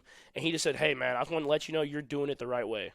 And just him saying that just validated everything that I did that year. It was just like, all right, all this time that I've been in the building and putting that work in, the GOAT is literally saying you're doing it the right way. That's awesome, and man. so that little things like that, those little right there, those little pieces of advice, man, that's stuff that I take and I try to just run with it, and that's helped me become who I am. Nice, man. Sometimes all we need is just a little reassurance that we're doing shit the right way, man. You know what I mean? All it does is just fuel that confidence. Yeah, I mean, I feel like, especially when it comes from a guy like that, you know what I mean? Like somebody that has been doing it right for so long, like that's a good feeling. What do you credit to, I guess, your ability to learn so quickly? You know, you come in your first year, you dominate the league. Trav has said you're a big film watcher. Are you also do you have like a photographic memory? Like, how does this work? Are you a big note taker? I'm a big note taker. I'm kind of all of it. I'm very superstitious. Yeah. So whatever I did my rookie year, I do exactly the same now. Like I'm a baseball player, superstitious. So I take a ton of notes. Yeah. I'm really good. Obviously, I watch the film and do that different type of stuff. But I'm really good with once I see something, I'm pretty good at knowing what it is when I see it again, even if it's, I mean, like there's been blitzes I've seen that I hadn't seen since like my second or third year that I see like again this year, and I'm like, I know we haven't prepared for it this week, but I know we need to do this. Up. And I call it my little like cabinet, my filing cabinet. I've seen so many different defenses now that I can kind of pull from there. And I'll say like when I go to the sideline with Coach Andy Heck, I mean he's a great offensive line coach that gives me a lot of tools in my toolbox, as they say. All right now. And I'm like, hey, I did this because this is what we did versus this team a couple years ago. And he's on the same page with me. He understands it. He gets it coached up to those guys in the offensive line. And that's kind of my biggest thing is I feel like once I've seen something, I'm good at kind of recognizing it and see when I see it again. And so that's been the biggest thing of how it's helped me learn. And I remember the blitz thing, how I was talking about the blitz stuff a little earlier, is I played the Patriots in New England my first year. And they were doing like this weird, like we call it like the 40 up front, where they have like they don't really have a true nose guard. They kind of have double splits. They have linebackers kind of playing D line and some of that stuff. And I remember being back there like I have no idea what to do to get these five guys blocked. And then ever since then, I mean, thanks Coach Belichick, because ever since then, dude, that's what I'm saying. The blitz protection plan isn't perfect, and I don't feel perfect going into the game with it. I don't feel prepared, and so that's like the main thing I do is I coach Andy Heck. We get together with him, Coach Corey Matei, with the quarterbacks. We make sure that blitz plan is perfect going into every game, and it's helped me learn a ton because once you know the fronts and the blitzes, you know the coverages, and so learning it that way is something that's helped my game go to a different level. And then you got to throw in the Brad Childress, man. Oh, it's Coach Chili, dude. You forgot about that, dude? Chili, baby. Chili got me my first year, man. Dude, he took me. So Coach Chili was like an analyst, like one of the passing game analyst. Yeah, passing game analyst coach, and I couldn't learn those protections my first year. I'm coming from the Big 12, dude. It's like drop 8 every play. So I'm like, sort both sides. Just sort them. We're good. That's it. And so I get out here, and he's like, all right, I'm going to take you through the history of this thing, dude. And he's teaching me, like, 70 protection and 22 and 23, like, dual protection, the old school way. And he's like, this is what you do. And the best thing he ever said to me, though, he goes, and you know what the main rule is, the most important rule? Is when you're hot, throw the hot. And I was like, all right, well, I got to know where my hot is. That's at the end of the day, that's the main thing. And it's evolved, obviously. I mean, everybody's evolved protection-wise, but we do a great job here, man. And I know y'all do too. And it's when you get those old linemen that are smart too, it makes your job a lot easier at the quarterback position. Yeah. For those of you that don't know what the hot is, it's when you know there's a blitz and you're not picked up. So you have to know where your hot route is, the route that is expected to get the ball if you're not picked up correctly. Yes. So at the end of the day, you could say, yeah, that guy's coming, this guy's coming, we're all protected. But then they get you. You know what I mean? Yeah, they got me. You know, that's what they get paid to have a good blitz and have a good scheme. So if you just get got, you just got to know where your hot is, man. Get that thing out so we're not taking L's. You can't block everybody. You got to know where your hot's at, and you got to be comfortable with where the point or what the protection call is to be able to get it to the hot if it's there.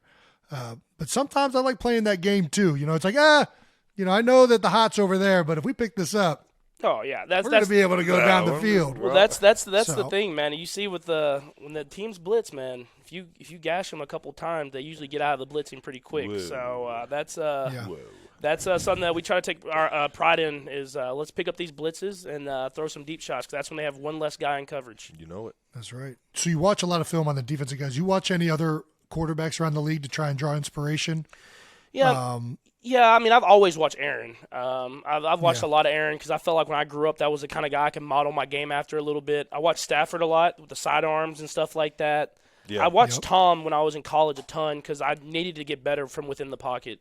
And so that was a big for me because Tom isn't the fastest guy, but as far as mobility inside the pocket, dude, it's one of the I mean, obviously one of the best of all time. He's got great pocket presence. Yeah. And so I watched that, and then now you watch some of these young guys, man. I mean, you watch Joe Burrow, you watch Justin Herbert, you watch Josh Allen, all these young guys, and we play a lot of similar opponents, obviously, in the AFC. So you watch them and see how they're kind of dissecting and going against some of these similar defenses. And you take from that, man. And we said, if you're not learning and getting better, then you're stuck where you're at, and everybody's kind of chasing you. And so for me, I do not have too much pride to say that I'm watching all these guys that are younger than me. There's the gifts that they have. I try to incorporate that into my game because if that's the way you get better in this league. Yeah, for sure. And do you find Travis is well known that he has a rivalry with Gronk. We just talked about other young quarterbacks. Are there any young quarterbacks that you feel like it means a little bit more, like when you're playing against each other, or guys that you either out of respect or whatever competitiveness that you want to win? Yeah, I mean, I think we've kind of grown this rivalry with the Bills. So with Josh, I mean, obviously it's become a little bit of a rivalry. He's gotten me a couple times now, and we've been lucky enough to beat them in the playoffs and stuff like that. But they're going to be there. I mean, just because of how talented he is and how talented that team is. Herbert, we play him every year now, twice a year, and every single game is like the last possession. Dude, and it's going to be a battle. One, man.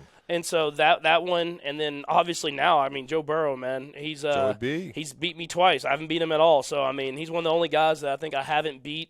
He came out and he's come back both games and beat me. So a ton of respect to him and that team because they fight to the end and they beat us in the AFC Championship game, man. So that'll be a big game for us when we come up and play them here in a couple weeks. It's an Ohio football guy, man. You guys at home or away against them? We are away. We are on back in the Natty on the special turf they got out there. Yeah, hopefully I think it's new. I think it's new. We played on that in college and it was bad. Dude, are you gonna get some Skyline? You talk about Whataburger. Are you a chili guy? Some Skyline chili. I'm not a chili guy. Yeah, I'm right. Not a chili guy. Well, it's good. Skyline is really more of like a meat sauce. Still doesn't sound better. I'm gonna be honest with you. Honestly, I'm not even going if it's like labeled as chili. If I look at it and it looks like that, I'm not eating it.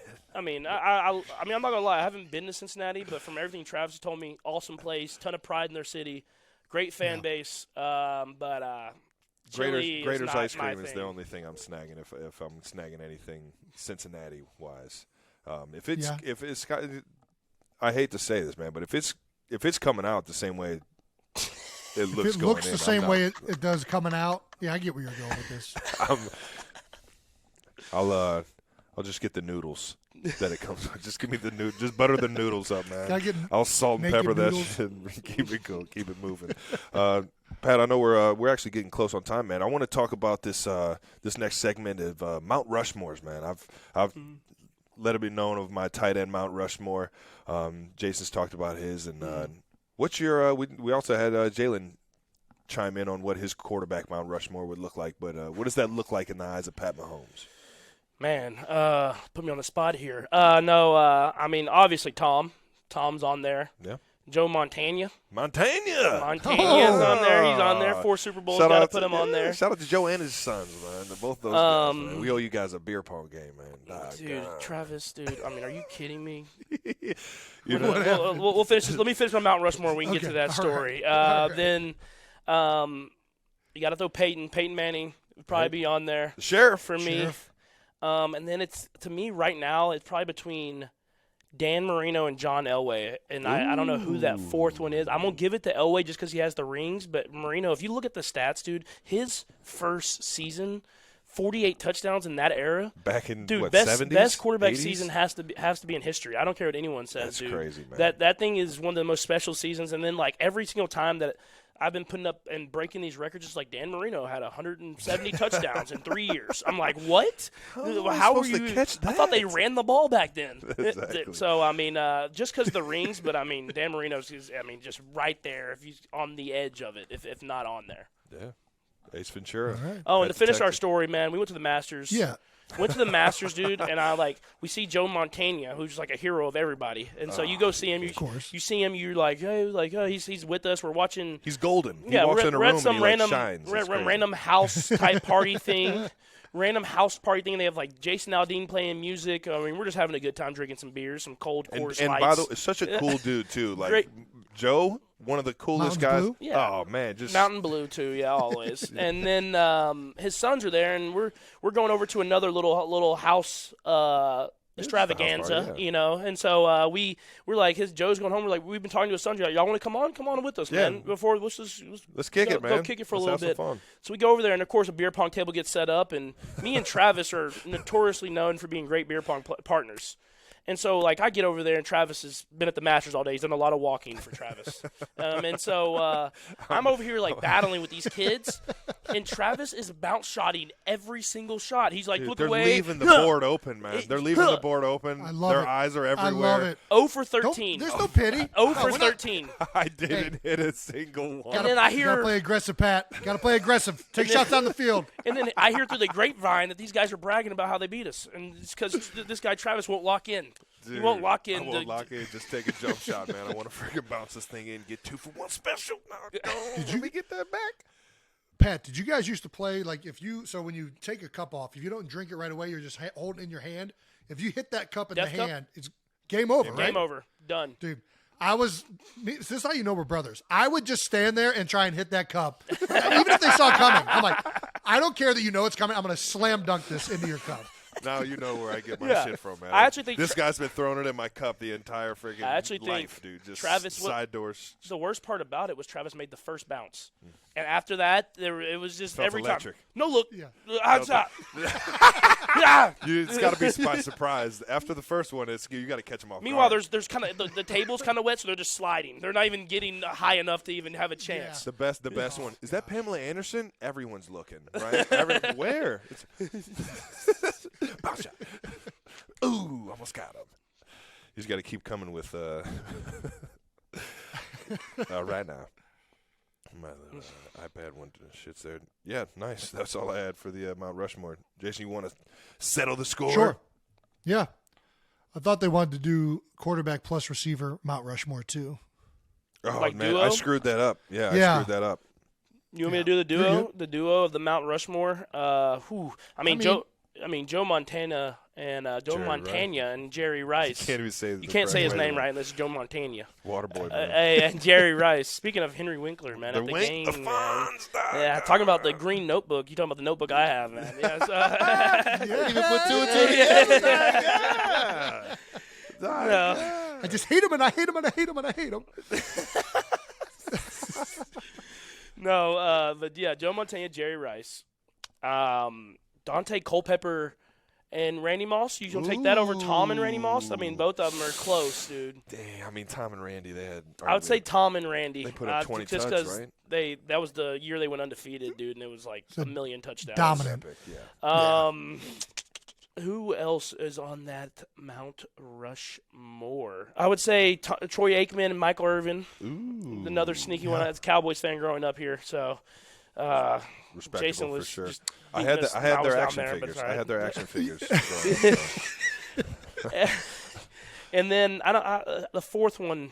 I mean, there's so many great ones. I don't even want to even close it because I want to just leave everybody else on the table. So those three are probably the main ones, and then the fourth one is up for debate for everybody.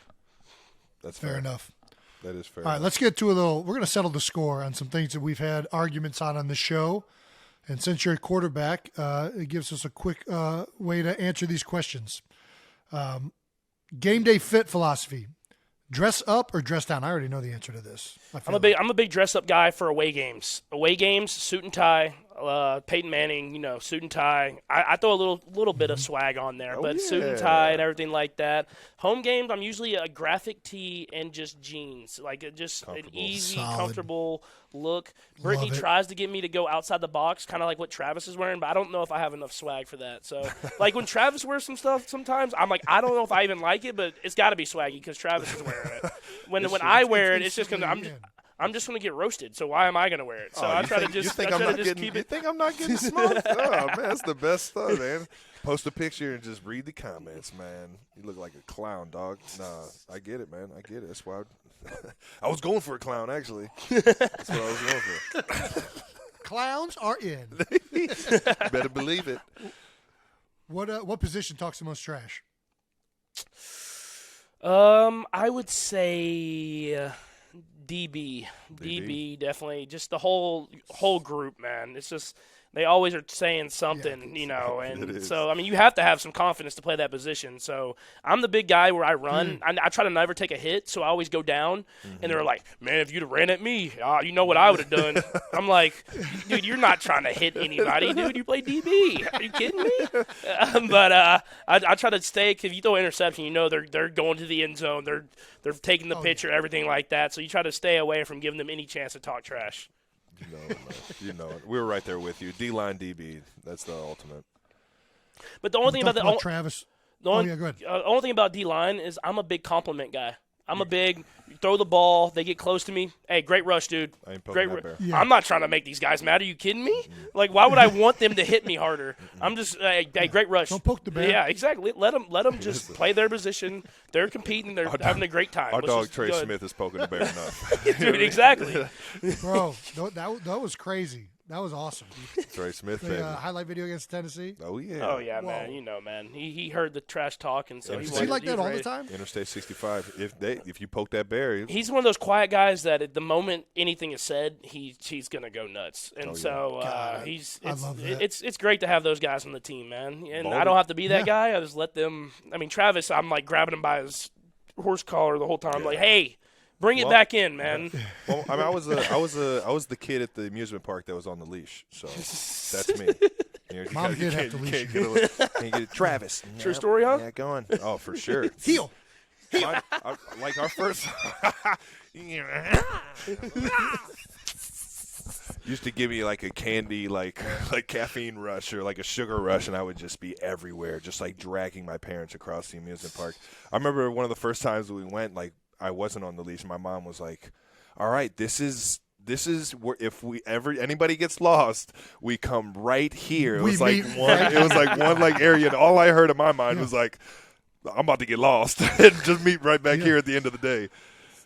Sounds like we know where we're going. We're coming right back here. I'll see y'all later. Well, we talked about Travis a little bit earlier. Do you think Travis could have played quarterback in the NFL? No. You're not the only one, dog. No, I mean, I think he has the physical talent to play quarterback in the NFL, but he's like he says, there's those times where he kind of blacks out. It's No just, patience, man. If you've ever played Travis in ping pong, you know why he can't play quarterback. Dude, Travis is a good ping pong player, but Or beer pong. Or beer Just no pong. bounce Yeah. shot. He's too aggressive, man. And ping pong, I'm a big returner, and I'll just return it. I know he's going to try to spike it, and he's going to hit 1 out of 8. I mean, he's going to have it, but I'm gonna score 7 points. Those ones he missed. So he's too aggressive. We just let him just go out there and get his aggression out, trying to run dudes over. I get caught in the fun of the game, man. I get caught in the fun of the game. Can't have too much fun. I get caught flanking. You can't flank as a quarterback. You just cannot flank. The old Ali approach in ping pong. Just let him punch himself out. Exactly. I can't help myself, man. I see that thing sitting in the prime spot. I'm just like, Other than quarterback, what do you think is the hardest position to play in the field?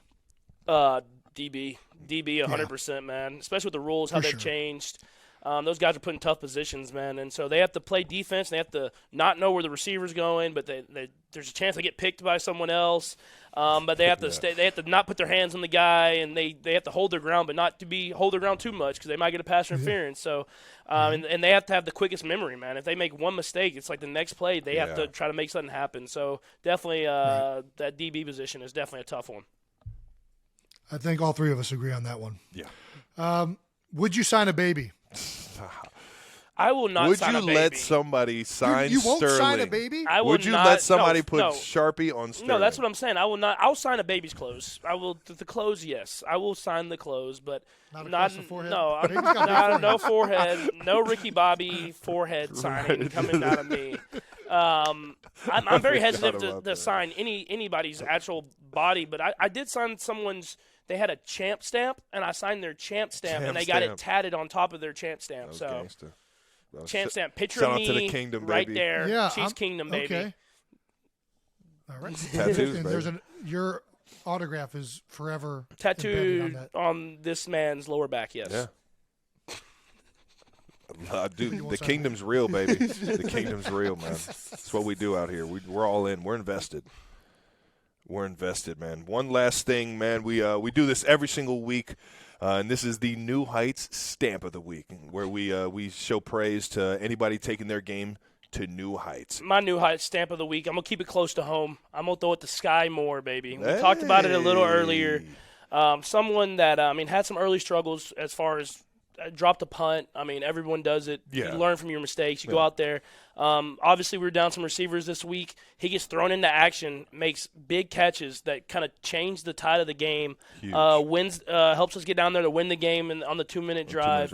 And someone that I have so much belief in, man, so much trust in, and I'm glad to see that he can make a plays on a big night like Sunday Night Football, man. So that's my New Heights stamp of the week. All right, now. That's the second Chiefs wide receiver taking his game to new heights, man. We got Jay Watt, the first game Jason had Justin Watson, man, or both the Watsons. Yeah. Both the Jay Watts That's on right. the Chiefs had a huge game that first week. So, well, very nice, man. Shout out to Sky Moore yeah. taking his game to new heights. Way to go, Sky. Well, I think I speak for both Travis and I. This was awesome, man. Thank you so much for coming on, You're Pat. the best. I appreciate you, brother. Man, I feel like we're going to need to do a sequel, kind of like that Andy Reid sequel you got coming up with State Farm. Maybe we can agree if we're both playing each other in the Super Bowl. Me, you, Wow, Travis, pressure. Jalen. Maybe let's do it, Super Bowl man. episode Let's down do the it, road. man. Let's talk it into existence, Talk baby. it into existence, man. We'll hopefully get you the Super speak Bowl it, rerun. and it shall be, maybe. Yeah, get Paul. You're the best, brother. All I right. appreciate Yes, you sir. taking the time, man. Always, man. Appreciate y'all, man. This is awesome. Love what y'all are doing. Let's keep this thing going, Let's baby. keep it going, man. Thank you so much, Pat. Well, that about wraps up our very special guest huddle edition of New Heights. Thank you for Pat for stopping by. We'll be back next Wednesday. Watch and subscribe on YouTube to the New Heights channel and listen and subscribe wherever you get your podcasts.